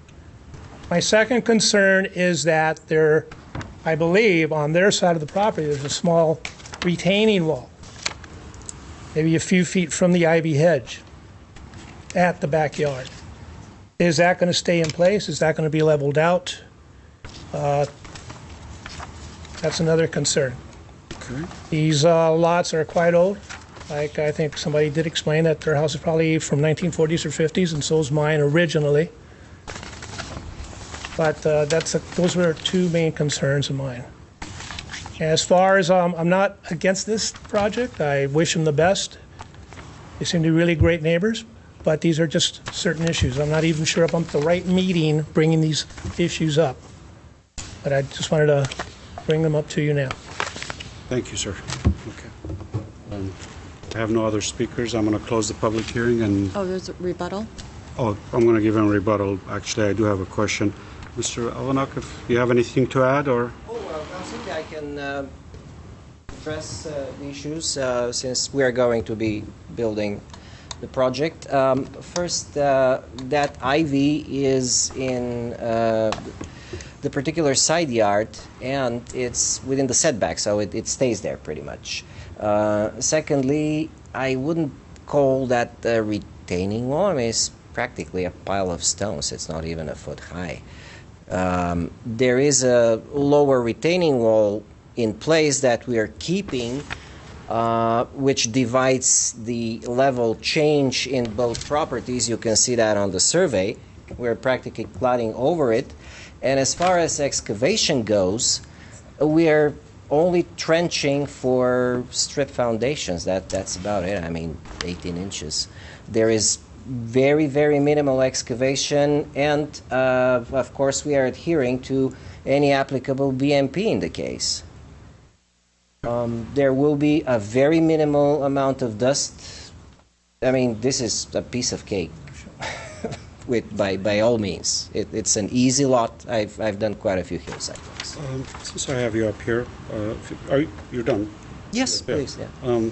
Because I just noticed this section here. You got a stud wall, and you got the dirt right behind it. How is that going to play? Is that's the same site that the neighbor is concerned, I believe? Is that? Yes, there is a little slope, and it stays as it is. Yeah, but how are you treating this? Because you have a stud wall in here, and you got the dirt against it. It will be a very short. That's not even a foot there. It will be a very short stem wall. Okay. Yeah, and that's about it. I mean, not even retaining. Yes, please. What is this? This is the skylight above the studio. It depicts a pretty much The white skylight? Yes, I believe I mentioned that. I believe you called it a cutout. No. The cutout is on the other side. Let me show you if you let me once again. Thought it was.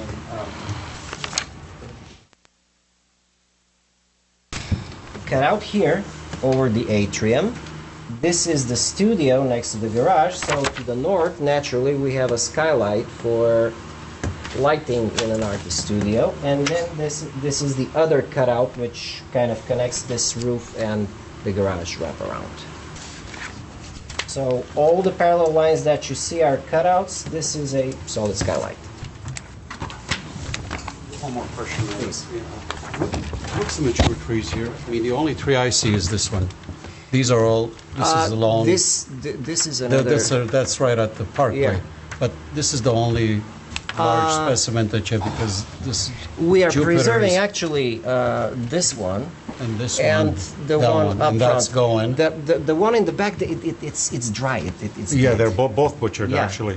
So there's no point to Yeah, all preserve right. them at Well, all. I just feel that maybe you need another mature tree on that side. Because I don't see it, you know. Well, sure. I mean, Yeah. we'll be glad to Okay. consider that. Okay. Thank you. Any more questions, Mr. Brown? Nope. No? Okay. We'll close the public hearing. I'll start with Mr. Churchin. Thank you. Okay. Okay, so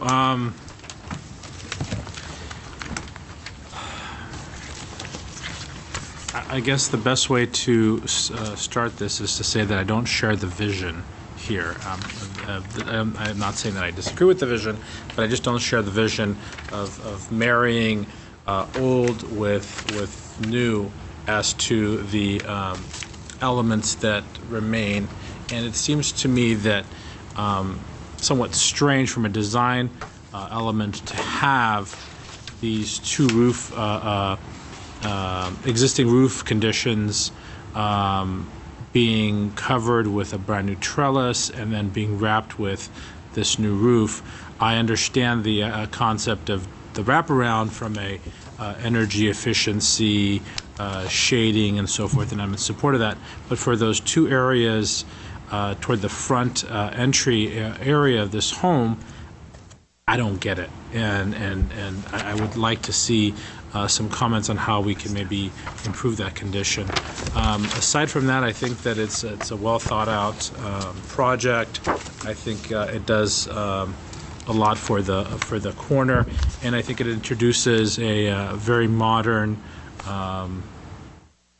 shell and a interesting living condition for the neighborhood. And given that this neighborhood is eclectic and does have various styles, although none as modern as this, I believe it to be an appropriate style. That's all I have to say.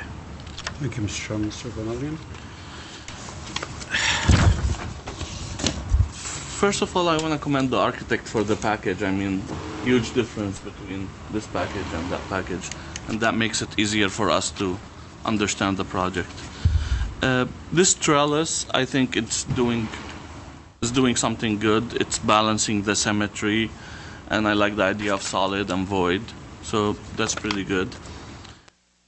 I don't buy marrying the old with the new stuff either. I've seen it done on a house in Santa Monica and it looks terrible. So you want to take a look at that.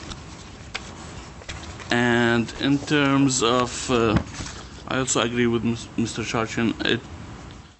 It's well done, and I think the modern design just fits well. I mean, within the neighborhood, it does the job. And that's about it.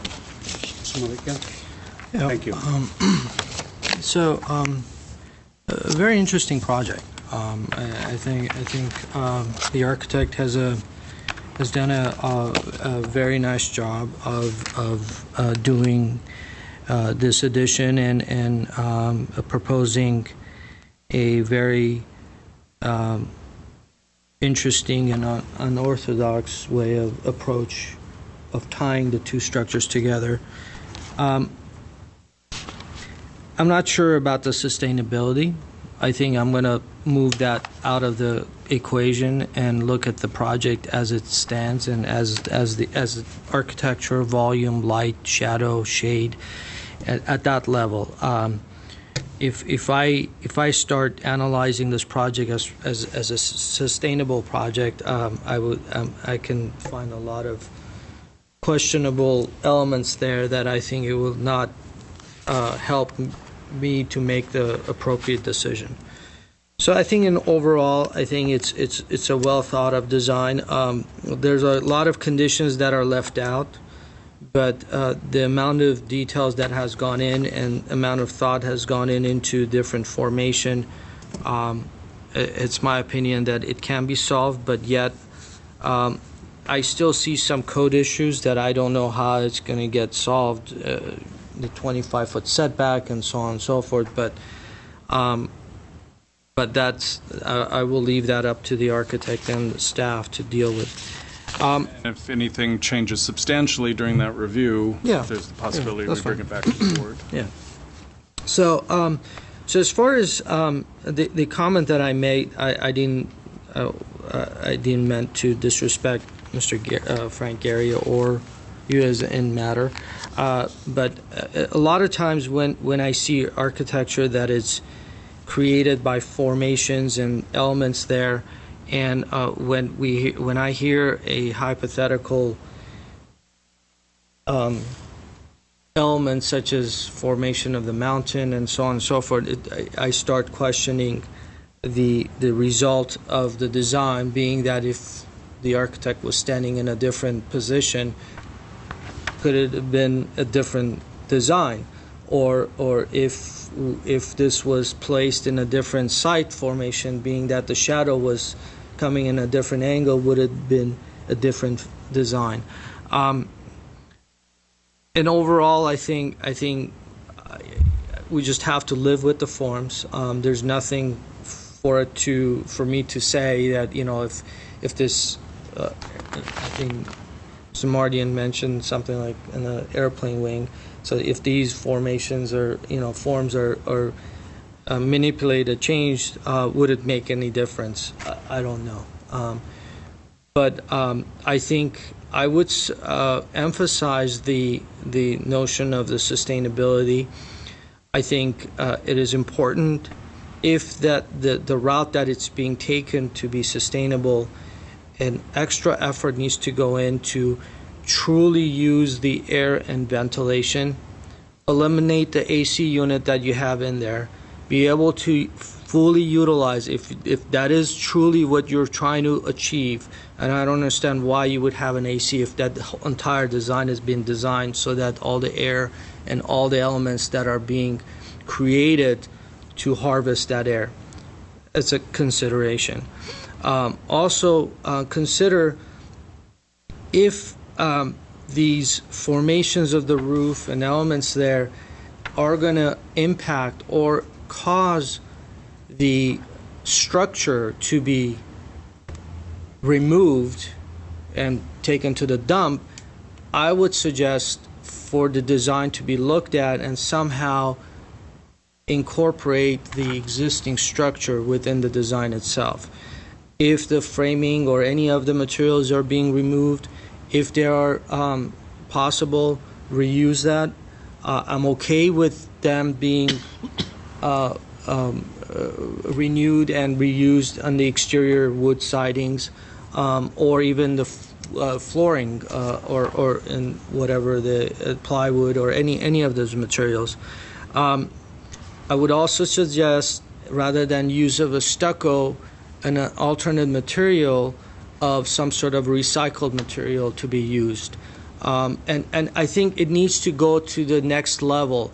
I think it's just scratching the surface, removing and lowering the floors and all that. That itself creates an additional environmental impact, in my opinion. It's a small project, but if it is truly a sustainable project, it needs to be looked at in all levels. And if I could just jump in, we'll have to check on whether we can include those as conditions, because they're not. These are all considerations. Even as considerations, because it's really based on the fact that in this case the architect submitted a statement. We've actually deleted that from our submittal requirements because we generally find that the design should speak for itself and the statement can go in all sorts of directions. I think the board always supports, and our guidelines support, solar design and passive systems.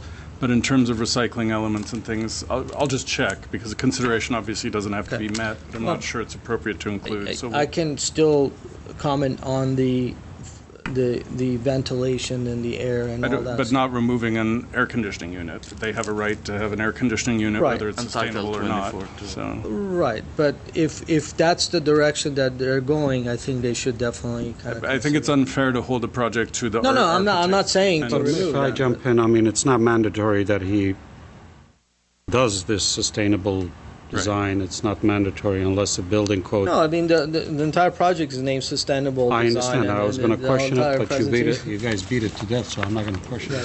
sustainability. But because the entire design is based on that.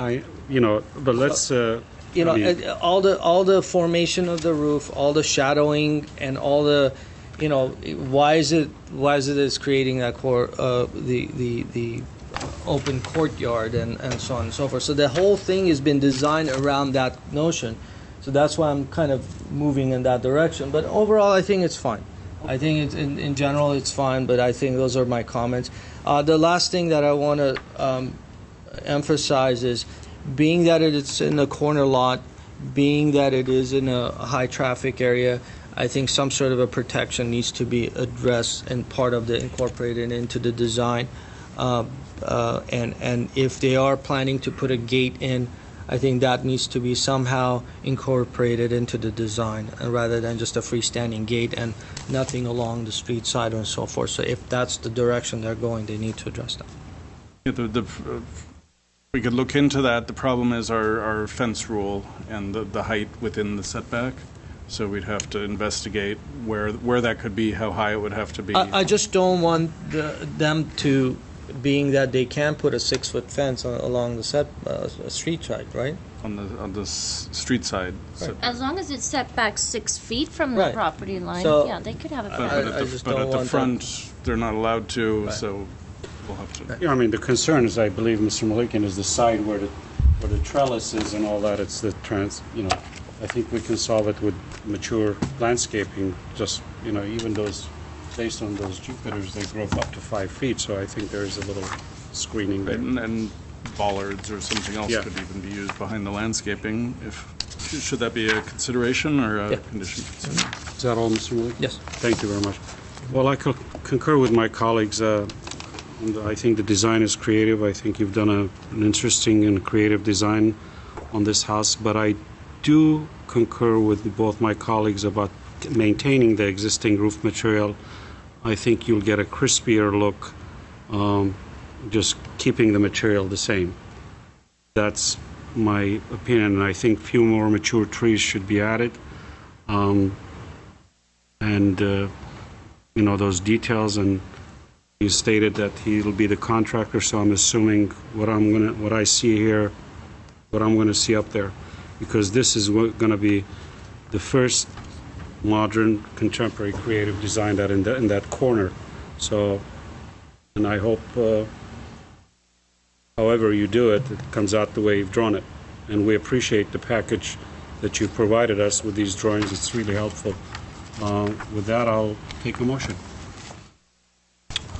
Just so we can make sure we understand the conditions, there were 2 staff conditions about the bamboo, and then verifying the existing fence conditions, which includes that ivy fence. We noticed in this photograph from Google, there is a low stone retaining wall. The North Glendale Community Plan asks that stonework like this, that reflects the character of the neighborhood, be retained wherever possible. So we want to make an impromptu condition to retain that to the greatest degree possible with the design. And then from the board, there was general approval of the project, and it sounds like rather than retain the asphalt shingles on the existing portions of the exposed roof, you would like to see standing seam metal? That's my opinion, unless my colleagues... I was going to join Mr. Malikian in that suggestion. Okay, and since it's the architect's goal to differentiate these roofs in some way, would it be acceptable to differentiate between them through either color or pattern? I was going to suggest color is a good... Or Mr. Malikian, because there's this trellis shading, this was really the roof that I was most concerned with. This has some shading, so I'm not as concerned with this element here as I am with this one. Is that the element that you're more concerned with, or I'm both? concerned with both, actually, because then it will be an orphan there. So, Sure. Honestly, I'm fine with the two materials, as long as they're recycled materials. Can we do that? Well, they are recycled if we're keeping the existing. By removing the existing, we are adding to the landfill. I mean, I'm fine We're not with the removing material it. change. It's just this So condition. you would probably take the shingles This off to condition attach doesn't the work new for me. roofing. So, I mean, you have it all over. That's what kind of triggers me to say, change this to that, because this element, I mean, it's just gonna, over time, it's gonna. For what it's worth, staff really like that aspect of it. Oh, really? Actually, I like it. Yeah. We thought of Bernard Schumi. Well, I'll leave and it up to you. thought of that, I mean, but I could live you're with it. You are the board. Actually, I like that. But I can go either way, so. Okay, Okay, well, so then I'll move to approve the project with with consideration. and then the there comments. was also a recommendation to add Or do we- trees. Is that Yes, a- I was gonna, where that fence, where that stone fence is, Uh-huh. and also one more in the front, but, because I don't know if this is gonna be really exposed, that whole front. Add trees at the front and then also at the north, toward the north Yeah. property line. North property. Other than that, Also the retaining wall. the retaining, Yeah, I've added and that show all also. the walls, gutters, downspouts. With that, I need a second. Did you want a condition to verify the setback? Yes. Yes. Yeah. We did raise it with Howard Malis, who was kind of our zoning expert, and he I felt mean, it I see the was- dimension there, 25 feet, Yeah, but when it curves. The curve is where it gets tricky. Okay. yeah, The portion of it would be 6 feet. Yeah, Because as you continue the curb, yeah. you need We to have a go- diagram We that do it on use. all sorts of, especially in North Glendale, where you have these obtuse Yeah. kind of angles How that would you- comes how do up. you do So it? I don't. It's not even splitting it in the. You'd think you'd split it right in the middle of the radius, but I don't think that's how it Okay, works. so I'm sure Just a there's straight line, solution, no? yeah. Straight line, basically. Or yeah, but you can't. But a where do you condition start to, it? to verify Or- that I think is Verify that. appropriate. I'm sure the architect Start. knows, Okay. and he has his finger, but So we'll verify the setback, and okay, so okay. Well, I need a second. I second it. Thank you. okay, and that was a motion to approve. which includes the existing roofing on the. Okay.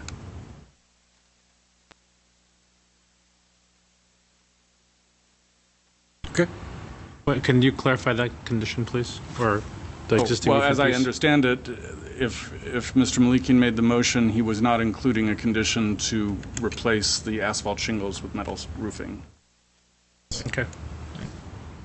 We have a second? Yes, we do. 7. Gets to do the roll call. I do. All right. Board Member Malikian? Yes. Board Member Benlian? Yes. Board Member Charchian? No. Chairperson Mardian? Yes. Motion carries 3-1. Do you need a break, or should we continue? Let's continue. All right. Let's continue to the next case, please. I'll let you put it in. They don't know where you live. It's my office. Can you get Gary Edsel PDR confirmed? 1512732, One of these days, someone's going to 707 Omar Street, Absolutely. No, hire you. and, Extra water, oh, thank you. to let you know. And the plan is rather dong. It's a new single family. You look sharp today, Mr. Duong. Thank you. He's never said that to me. Yeah.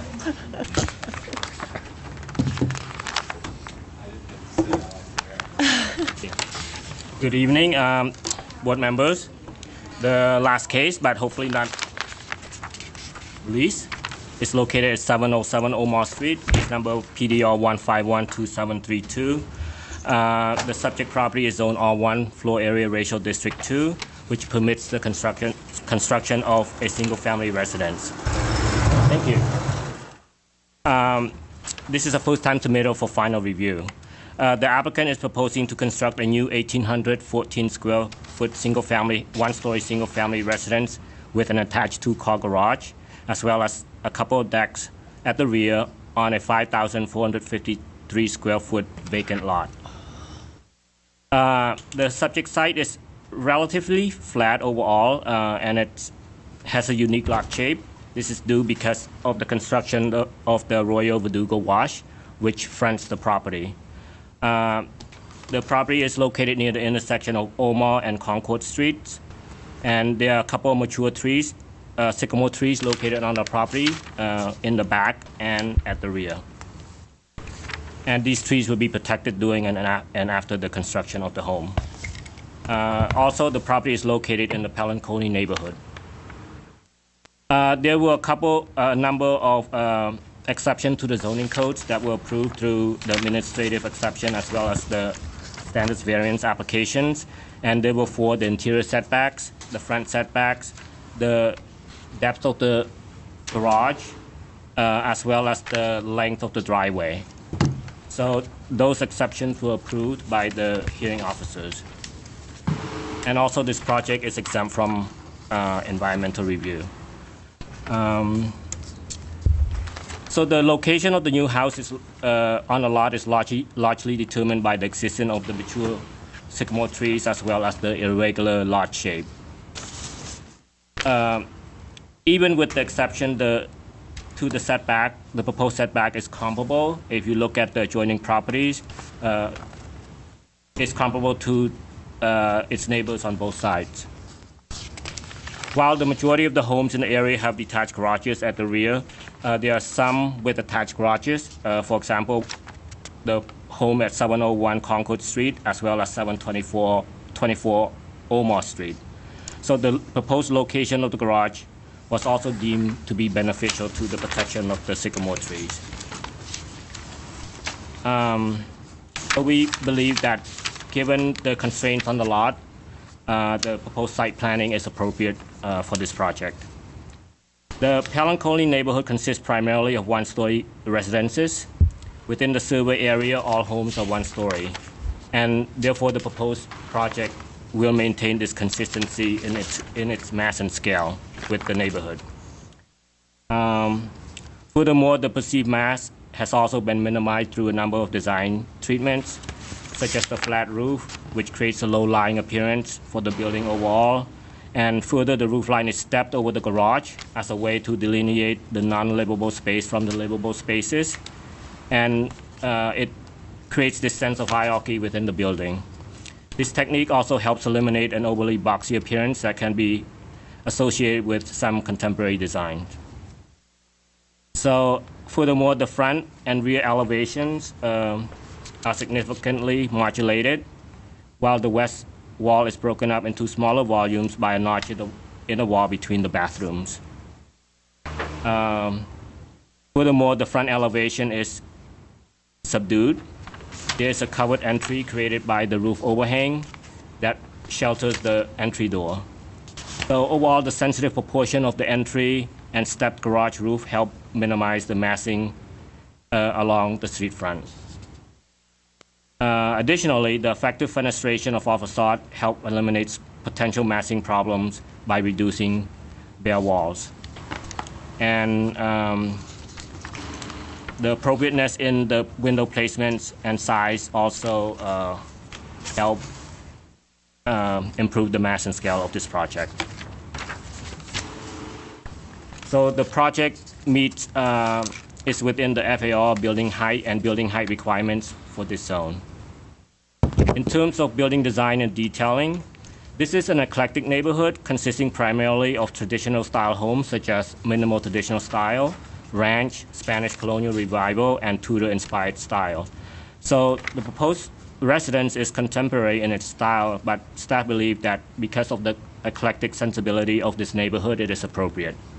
This design is further enforced through simple details, clean lines, as well as modern finishes and materials. The flat roof design and low-lying building form also further supports the overall design aesthetics.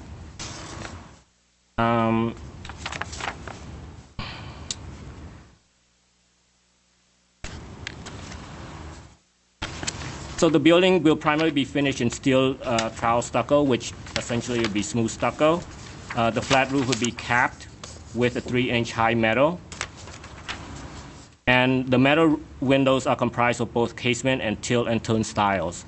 And each of the windows opening will have a custom designed metal awnings installed on the outside edge of each opening. The projections of these awnings from the wall vary between 24 to 30 inches, depending on the size of the windows opening. And also another unique feature of the house is the roll-up door wall system, akin to a garage door that completely opens to one of the two decks at the rear. So this creates a continuous indoor-outdoor living space. However, as a precaution, the placement of downspouts and gutters should be sensitive in order to maintain the clean appearance of the design. Other design features include wood garage doors in natural tone, decorative laser-cut metal gates along the side-facing street, and privacy screen at the entry. Overall, staff feels that the design and detailing, as well as the mass and scale of the building, have been successfully executed throughout, and we recommend approval of the project with a couple of conditions. And that concludes my presentations, and the applicant and the architect are here in the audience to elaborate on any items you may have. Thank you. Thank you, Mr. Wong. Any questions to staff? I actually have one question. The laser cut, you said they're laser cut gate material? Yes, that I believe applies to the privacy screen at the entry, as well as the side gates along the garage and on the other side of the property. But in the details, it indicates wood or metal. So is this laser cut wood, or is this laser cut metal? And check with the architect on that. Okay. Our understanding was that it was going to be metal. Okay, and then is there a? I saw I think this was the project, and I'm kind of mixing projects, so I want just clarification. Was this the project that Urban Forestry was consulted on? Yes. Very much so. Yes, it was a lengthy process going back and forth in terms of how the project was reviewed against the... Is that report available? Is the report available to us for review? The report was made available, but... There's usually a consulting arborist hired by the applicant, and then the city arborist reviews that report. I'm not sure that Annie creates her own report. No, it's compiled by... So let me ask the question a different way. Is there a arborist report for review? Yes, that was reviewed by the Urban Forestry. I don't have a copy in my file, Okay. unfortunately. And has been signed off by the Urban Forestry Division. Well, I want to follow up on that sycamore in the back. So it's cutting the building portion of it to clear it. Is that what I'm understanding from this plan? no. Yes. Yeah, it's cutting it off Where? in the back, on the side, right here. Oh, is that's a root? That's a root? That's a limb. That's a large limb that is... Oh, it is large limb. Yes, that's right. How does that work? Because it's so tight, that cut. I mean, there's no room for growth. How's that going to be? I mean, it's so close. I was there, and staff feel that it's going to work. The proximity. The reason I'm questioning this, because as you recall, we had some couple of houses up on Montrose, La Crescenta area, where there were large oak trees, and one of the houses we insisted that be one story. But during framing, those limbs were going through the framing. So how do we control the height and all this so we don't have this tree going into the house? I mean, is there something that we could rely on? Well, we rely very strongly on the city arborist, who we had a very extensive series of discussions on this project, and this house was literally designed and sited around the trees. I don't know if she took into consideration the maturity of the trees. There's a point where trees don't continue to grow at any great rate or size. But we certainly at staff, none of us are experts on this sort of thing. I'm certainly not, but it seems like the proximity of this tree is very close to the house. No, and that was very carefully considered by our arborist, and she... And we haven't, she because I live takes across trees very seriously. I live across a park and there's a lot of sycamores. Over time, these sycamores have tendency to take off. I mean, to uproot or break off. And this is, I'm afraid, that back portion of the house is going to be, very close. But anyway, that's my concern. That's a question. I don't know how you answer it. Any other questions before I open the public hearing? But if I may add to that, typically an oak tree, concerning oak trees and sycamore trees, property owners are allowed to make to trim some limbs when appropriate. So as long as the property owners apply for the appropriate permits and supervision at the time of removal. Yeah, we just want to make sure that this tree is not going to come down on this house, because that's a large limb, Yeah, and that's a risk of hundreds, if not thousands, of properties around the city have limbs near the house, and I just had a limb crash down on a car down the street from me and destroyed the car. So I live across. It happened to me. My car was crushed by the sycamore across from the tree because the limb was going way up. And but again, I'm going to open the public hearing and we'll discuss it further. I'm going to go to any questions before I'm sorry, I mentioned that. Is that Strebel? Yeah. Strep? Yeah. You want to come and speak a little and tell us your thoughts? Yeah, thanks for having me, guys. My name's Cole Strebel. Just wanted to address That's the house. Cole. I'm sorry. Cole first. Okay. Yeah. Basically, we're excited about this project on several levels. One of which is that we do have an eco-friendly design behind it. Kind of going into some of the self-sustainability stuff is that we are going to be putting in solar. Not only that, but like solar tubes as well for natural lighting. We're going to be putting in some gray water systems, some rain harvesting stuff. So things like that we're definitely very excited about. The other thing I wanted to point out too is that even though this is kind of on the corner of Concord and Omar, Omar technically is not a through street right there because of the wash. So just kind of wanted to point that out, that we don't really have neighbors in front of us per se, and we're not really on a corner per se. Also, we have spoken to a couple of our neighbors. I know neighbors on both sides of us, from what I understand, are in favor of the project, primarily because currently, as everybody knows, it's a vacant lot. And due to the nature of the landscape, there's actually a walkway that goes from Concord down to Omar, which prior to us kind of noticing a lot of this, like you get a lot of younger high school kids, things like that go back there, hang out, smoke their cigarettes or whatever. Since we've kind of been in there and we've been working on the house next door, things like that, we've kind of helped diffuse any of that stuff as well. So yeah, it's been good. Any questions? Actually, I do have a question. Can you explain a little bit about this, the drawing that it shows section A, it shows raised floor to accommodate sycamore root system from existing grade to remain. Sure. So the lot right now, the way that it sits is, it's obviously it's not the grade, it's all over the place.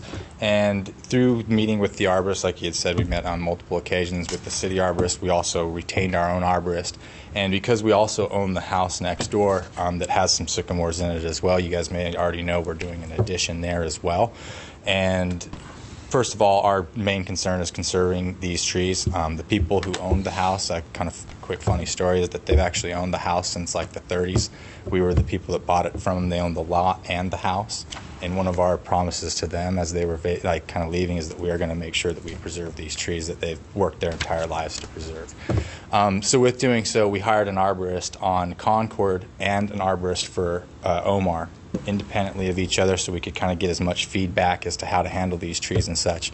That's kind of getting into your question is that ultimately we want to do a foundation that will allow us to work around the root system.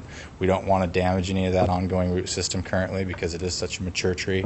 All of the arborists felt that that's kind of the best way to go about protecting that root system. But you're using a conventional foundation. If that is the case, you would go with piles and minimize the amount of... No, not necessarily. That's not what the arborist said. They said that a lot of piles and stuff like that will, first of all, believe me, correct me if I'm wrong, but you have to go deeper and it requires more compaction to do piles, and that's what the arborists were very, very against, actually. Steve, you need to come up. Yeah, before we go on, yeah, we can talk about that, but Okay. yeah, okay. Well, I'm not gonna get into that. It's a different opinion by different arborists, and they all have different opinions.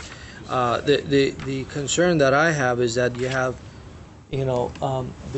this corner right here. You're about 2 feet away from the trunk of the foundation. How's that being? Steve can. And if you don't mind identifying yourself. Yeah, my name's Steve Bowker. When you're finished. Yeah, I am the architect on the project. Thank you for your consideration on this, and rather thank you very much for all your help. That was the biggest concern, that corner, because of its proximity. We have a grade beam detail that we will use and submit where we run into roots. We're anticipating roots in that corner. So we'll have a grade beam detail, and then we'll continue the conventional footing adjacent to that detail, where we meet significant roots. So going back to my question, you said compaction. How's that compaction becomes an issue with the piles? That's not. We talked. The compaction we're trying to limit as much as possible. Okay, no, but my question is to minimize the impact, trenching all around the building and creating a foundation, and that on its own, it's going to be cutting into the soil. Right. But if you minimize that amount by placing piles at corners, and if a compaction or some sort of a earth improvement is required for the grade beams, you can actually put a beam across these. It doesn't have to be a grade beam. It can be suspended beams or something. That's an option. So where I'm going with this is I'm not questioning the foundation work. I'm questioning the 3 or 4 foot cavity that you've created at the bottom, resulting in the removal of the trunk, resulting in carving out the building, and resulting of the larger square box in the front. By using the piles, you lower that, you eliminate that trunk cutout, you eliminate a lot of those things. That's where I'm going with this. So any thoughts on that? Actually, this was the solution that we came up with the arborist in doing some research on the foundations. It was a collaborative They're effort. fine with creating a trench foundation, conventional foundation all around. Yes. If I may interrupt? Yes, Clerk? please. You're going to require a soil report on this. The soil report will dictate whether you're going to remove or recompact or use deep foundation. I don't think they've gone that far, but they're assuming that you raise the floor and you solve the sycamore issue. But in turn, the soil engineer may come and say, no, you got to remove the first 3 feet, which is usually the case on these flat grounds unless you do deep footing. That's right. You already have a soil report? Yeah, we have the geology. So what does the soil report say? That's exactly right.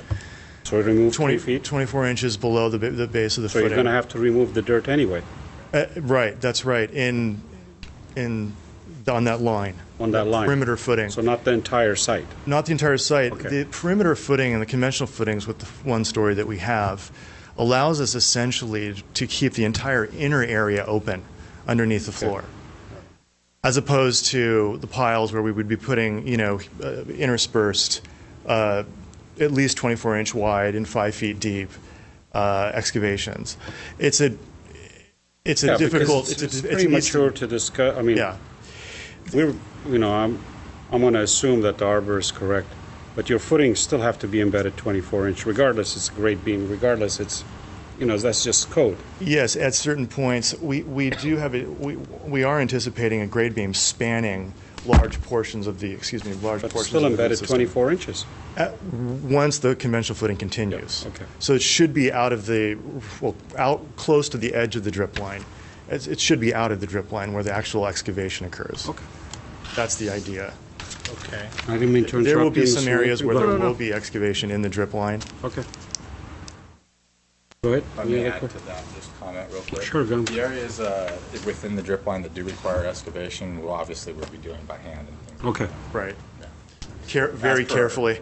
It's a surgical sort of You got thing. a jewel there. It's kind of scary to allow a carve out in the building, and I believe I saw somewhere that I thought it was a skylight you created. That's right. So if that tree grows, I guess you're assuming it's going to go through the skylight, and so you don't have a. The tree is considered at maturity. Okay. And we're anticipating growth still. I mean, we're designing for growth. Okay. Regardless, but it's at this point, 12 inches would be the maximum in diameter, according to the arborist. It's approximately 100-year-old. They're 100-year-old trees, and that's the general course. And my last question, Mr. Chair, has it? I mean, I know that there've been some placement for solar panels and some thoughts. All these trees and shadows and shades and all that, is that going to really work with solar panels? We're limiting our solar panels as a result. We tried as best we could to diagram it on the roof plan. Okay. I know it's a diagram. It's generally based on the drip line that we've calculated on the site, which is limiting our solar panels to maybe 12 as opposed to 20 or something like that. But yeah, that is a consideration because we're sandwiched in the two canopies. The garage will allow us to get 6 in, I believe. Right. So. Thank you. Question, Mr. Churchill? Yes, I have many questions. So I think you answered some of this by stating that this lot and the adjoining lot were owned by the same owner. That explains the hardscaping in the back, and that hardscaping is going to be maintained? Are you talking about the planter in the very back? The planter in the planter in the very back that has these like circular features. That's going to stay because the homeowner that sold us the land actually built it by hand, and the guy was literally like, it's kind of a sad story actually. He was like literally on his deathbed before closing. Like he was insistent about getting that planter finished. It started like years ago. So actually, out of sentimental stuff, we would actually like to keep it down. Okay, and the idea here is okay. So that's the planter, and then what was the other feature? Let me skip over and then come back to this because I have some concerns. Just one last question. Sorry, the difference between weathered metal and brushed dull metal. I mean, they're almost identical. Yeah, the idea is they're not shiny metal. Okay, but they're two different. Just what is the complementary, but different. Different. Yeah, different surface treatment. Just to add a little variation to the color and the feel. But basically keeping to the theme. Yeah. But where's that material used? I didn't, because of the stucco. Front element. The awnings will have the metal and the gates. And where? Thank you for. I was going to ask a question. Oh, this one. Yeah, that I know. But the wood, the wood. What you're talking about? This one. The doors. Oh, these are the doors. Okay. Yeah, got it. The echo mesh. Where is that going? On the rear guardrail off the deck. There's a deck that's actually raised. It will be at finished floor level, so it'll be significantly off the ground there, 3.5 feet. Okay, and yeah, gotcha. Okay.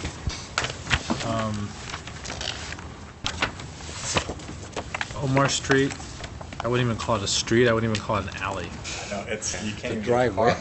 So I wouldn't even call it a driveway. I mean, we can barely. It's like a glorified sidewalk, really. Street sounds better. I was there. I walked. To a portion, yeah. Yeah, I walked it. I thought I was because I went to an event up the street over the weekend. I'm like, oh, good. I'll swing by and I'll avoid having to go during the week. and I couldn't find it from memory. I knew it was on Oversight. So anyway, that turning radius from the garage, has it been checked through and everything's okay with that turning radius? Because one of your neighbors likes to park their car on the sidewalk, for example. Are you talking about the neighbor with the pool right there? No, the neighbor with the car. The neighbor with the car. Yeah, the guy with the pool. The guy with the pool. Yeah. I mean, if that's what he's doing now, he's probably going to eventually have to change. The house right here. Don't mind me pointing right here. We actually just don't touch the screen. Yeah, we actually have some people living in this house right here. They get in just fine in and out, which they've got to go through that alleyway. So. Okay. The only problems that I have been aware of is the issue with the city when they allow this to actually like grow and all the leaves to like fall on the ground and they don't actually maintain it. That alleyway goes from about this to about that. Is that Bougainvillea? Yeah. So it like, drops everything on the ground and the leaves get pushed up against the wall and the fence. Is that public right away or is it private? It's actually a street? It's public. So we've had to call the city a couple times on that. Okay. I have no other questions right now. Mr. Valiant? Any other reason why did you raise the floor other than the roots? No, the roots dictated the height. It would have been raised in certain portions because of the slope of the lot, regardless, but not nearly this significantly. And on the garage door, I see that one of them is horizontal, one of them is vertical. Is that how you guys are proposing it? Yeah, aesthetic variation, something other than the commonplace. We were going for a natural wood pattern, a modern pattern. I saw that you broke the mass where the garage is. What's the difference between the garage line and the other line? I don't see the top. It is, I believe it's 3 feet. 3 feet? Yeah, approximately 3 feet.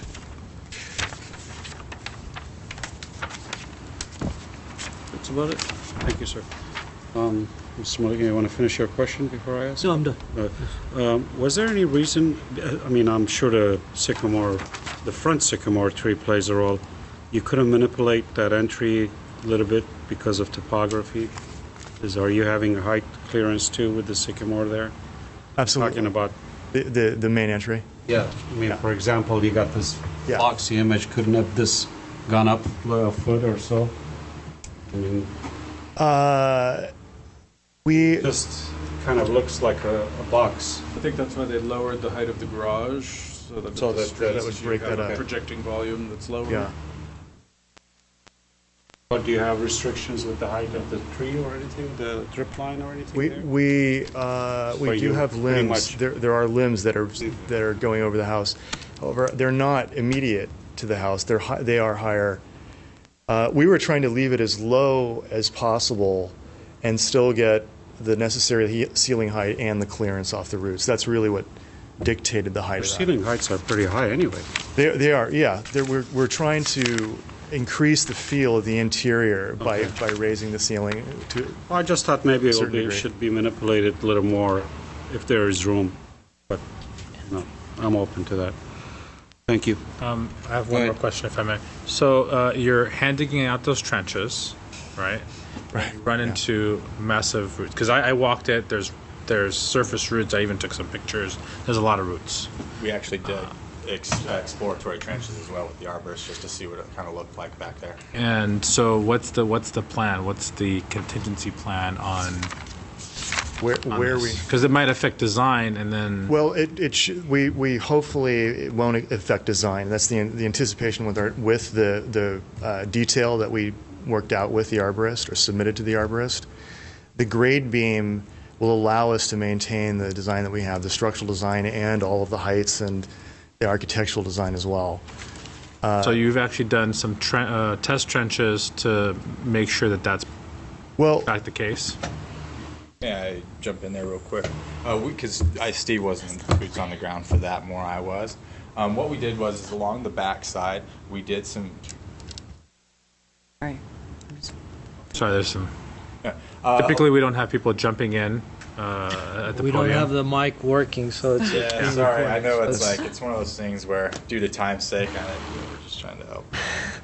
Along that backside, where that the more again, just the 6 meters of property, we did some exploratory trenches with the arborist to come look at it, see what we were doing.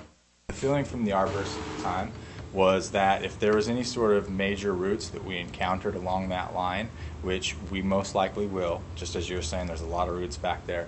What'll happen is we're actually going to have the arborist that we've employed there on the site when we're doing this diggings and laying out the footings and the foundation, the whole bit, and they're going to tell us how they want us to bridge that. Most likely it's going to be done by bridging or something, I believe, correct? Yeah, we'll use a grade beam. And it's going to be the arborists that tell us how to preserve those roots and bridge them. Okay. Just so the board knows, the city arborist has reviewed all of this. There are mitigation measures in the report that contain all of these things. One last question. One of the requirements is that design approved by the board is maintained for a minimum of 5 years. Do you plan, I'm assuming you're the owner, because you introduced yourself as the owner, but you made comments as if you were. So is ownership, whoever that is, going to be planning to own this for the next 5 years? No. Okay. The new owner, actually, whoever the owner is would have to maintain it. Yes, I based understand. on the design review board approval. So if the property is sold, that new owner would encumber the requirement to maintain it. The reason I asked the question is there's been representations made that there's commitments on behalf of the two gentlemen in front of us that they are very sensitive to the sycamore and the wishes of the prior owner, and I just want to make sure that we understand the context with which those statements are being made, in line with what the requirements are for maintaining the project as approved by design, by the design review board. Okay, thank you. I have no other questions. Thank you. I have no other questions. Thank you, gentlemen. Well, I'll close the public hearing. Thank you. We may ask you to come back or ask you to rebuttal, but is there anything else we need to ask him, or anything else you want to add before do you have anything else to add? Okay. Thank you. I'll close the public hearing and I'll discuss it, and I'll start with Mr. Tanoli on this time. I totally agree with you on the front elevation. I think that portion, that right side portion, needs to be like pushed up a little bit just to break the volume. It just looks like one thing, even though they mentioned that they did that with the garage, but I still think some part of that has to go up. Just even like couple feet will do the trick. And that's the only comment I have.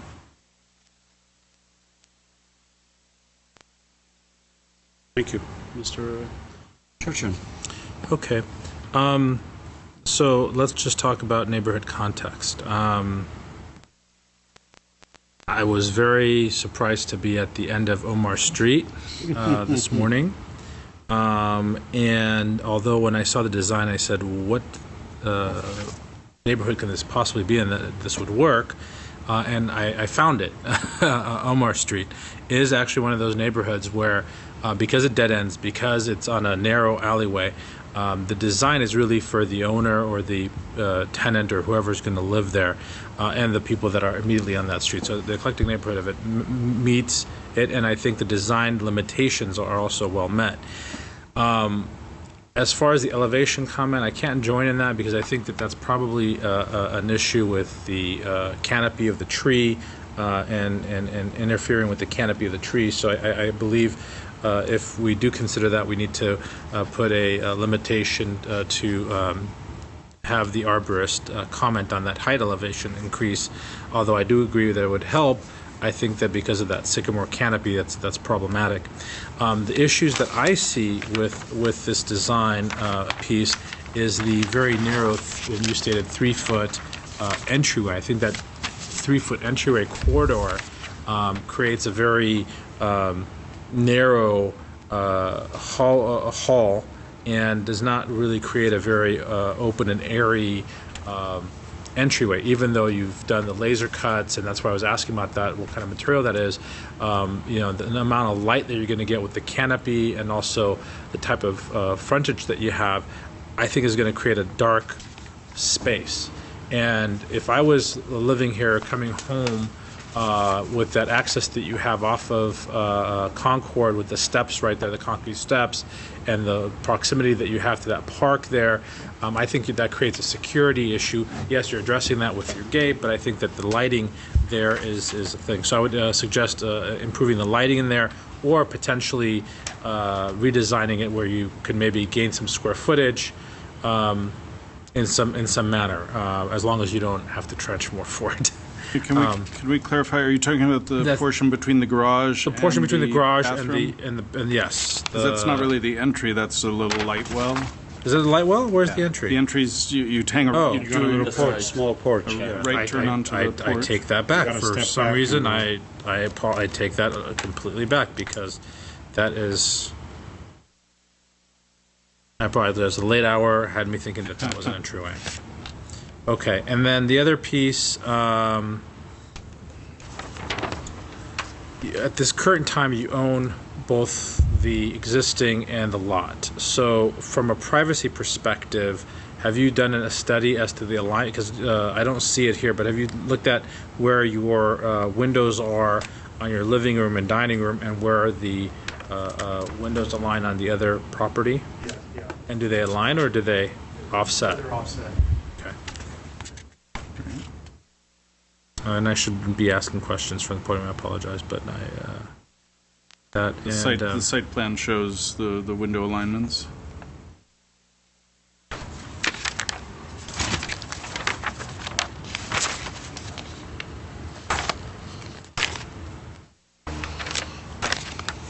Okay.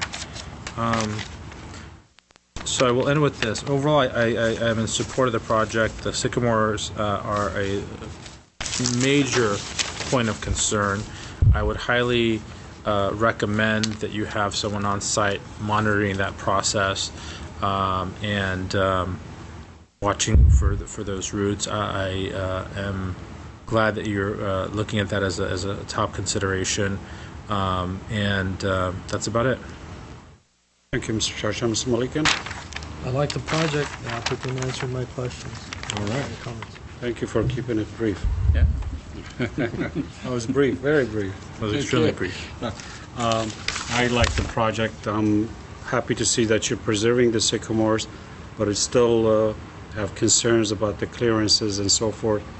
I hope you can work around it and keep these trees healthy. And my design comment on this is just, that the volume, the roof volume, if there's a possibility to increase it at least a foot or a foot and a half, that will help the mass, if there's room to work with it. At the entry? At the entry, yeah, that whole Or volume. the right, And that right could- side. I'm sorry, yeah, the green, the light green or, patina green. However, just push this up a little bit. And that could include a faux. It doesn't have to be the structural. It could just be it's just the parapet I'm talking Parapet, about. yeah. I'm not talking about the whole, because the parapets are already very, very low parapets, so. And one clarification, I don't know if staff, the awning in the front, there's an awning in the front. I wasn't sure how wide that is. Is that the same similar motif as the other awnings with an angle? Yes. Yeah, similar, yeah, okay. They're all matching. Okay, Yeah, this would be the 30-inch wide one. yeah, okay. With that, I'm in support of the project and wish you luck with these trees. And the excavation, I think the excavation is going to be challenging. So I'll, And Motion, please? is the board in agreement with the two proposed conditions? the window number 10 and the Yeah, And The gutters and downspouts. the gutter Yes, downspouts, yeah, let's make sure that, we And include all then that. can we get a sense of consensus on whether to raise the ceiling or raise the volume of the right portion of the house at the front or not? Mr. Church, you made a great point. I would be in agreement as long as the arborist signs off on that, because if it's affecting the tree canopy, then there's no point in doing that, even though we believe it would be a design improvement. That would be my feedback. I agree with that condition. I mean, if it works, it works. If it doesn't work, then I'm not going to hold it up. And is there a motion? I'll make a motion to Could I approve with have conditions. one last Oh, thing? sorry. Based on the discussion, I thought we should put a staff consideration to verify whether the gates and the screen are made of weathered wood or the metal. It seems the drawings suggest both. Sure. Just to confirm that. And is there any preference, or as long as they're consistent? I would go with the metal, Metal gates work better with this contemporary design. yeah. And also if they're going to try to laser cut them. Well, there's that, yeah. So the board prefers metal to the wood. Okay. I need a second. I'll second. Thank you. Who made the? I made the first. I made the So, motion to approve with motion was conditions. made by Mr. Chorchian and second by Mr. Malakin. This will be roll call. Mr. Benlian, Yes? Mr. Chorchian, Yes. Mr. Malakin, Yes. and Chairman Mardian. Yes. Motion passes 4-0. Thank you. Okay. Good luck. Before we adjourn, No, we have a minutes. few We minutes. have two, yes, we have Few two, minutes. two sets of minutes, one from June the 25th, and board members, obviously, Maliki Charchin and Chairman Mardian were present. Two cases. June? Oh, yes. I June was. 25th. One was a multifamily residential on Salem, and the other one was also a multifamily on Windsor Road. Need a motion? I'll move to approve. Second, please. You can't. I'll second. Was I present? Yes, I was. Okay. Yes. So I have a motion by Board Member Maliki and a second by Board Member Charchin. All in favor? I'll just do it easily that way. Aye. Aye. Thank you. Motion passes to approve the minutes of June the 25th. Next set of minutes are from July the 9th, and again, all five board members were present, so the three of I'll you make would be the voting motion. again. Motion to approve the minutes. Thank you. Second? Second, please. Second. All right. Okay, motion by Board Member Charchin, second by Board Member Malikian. Again, all in favor? Aye. Motion to approve the minutes as passes. Is there a motion, and just to, thank you, board members, and again, welcome, Board Member Thank you. Benlian. 87.7 degrees in this room. So we thank you for think we bearing with broke us the record, after didn't with the AC that's broken. But so, with that said, is there a motion to adjourn at 8:10? I move to adjourn. All in favor? 10 at 87.7. Thank you.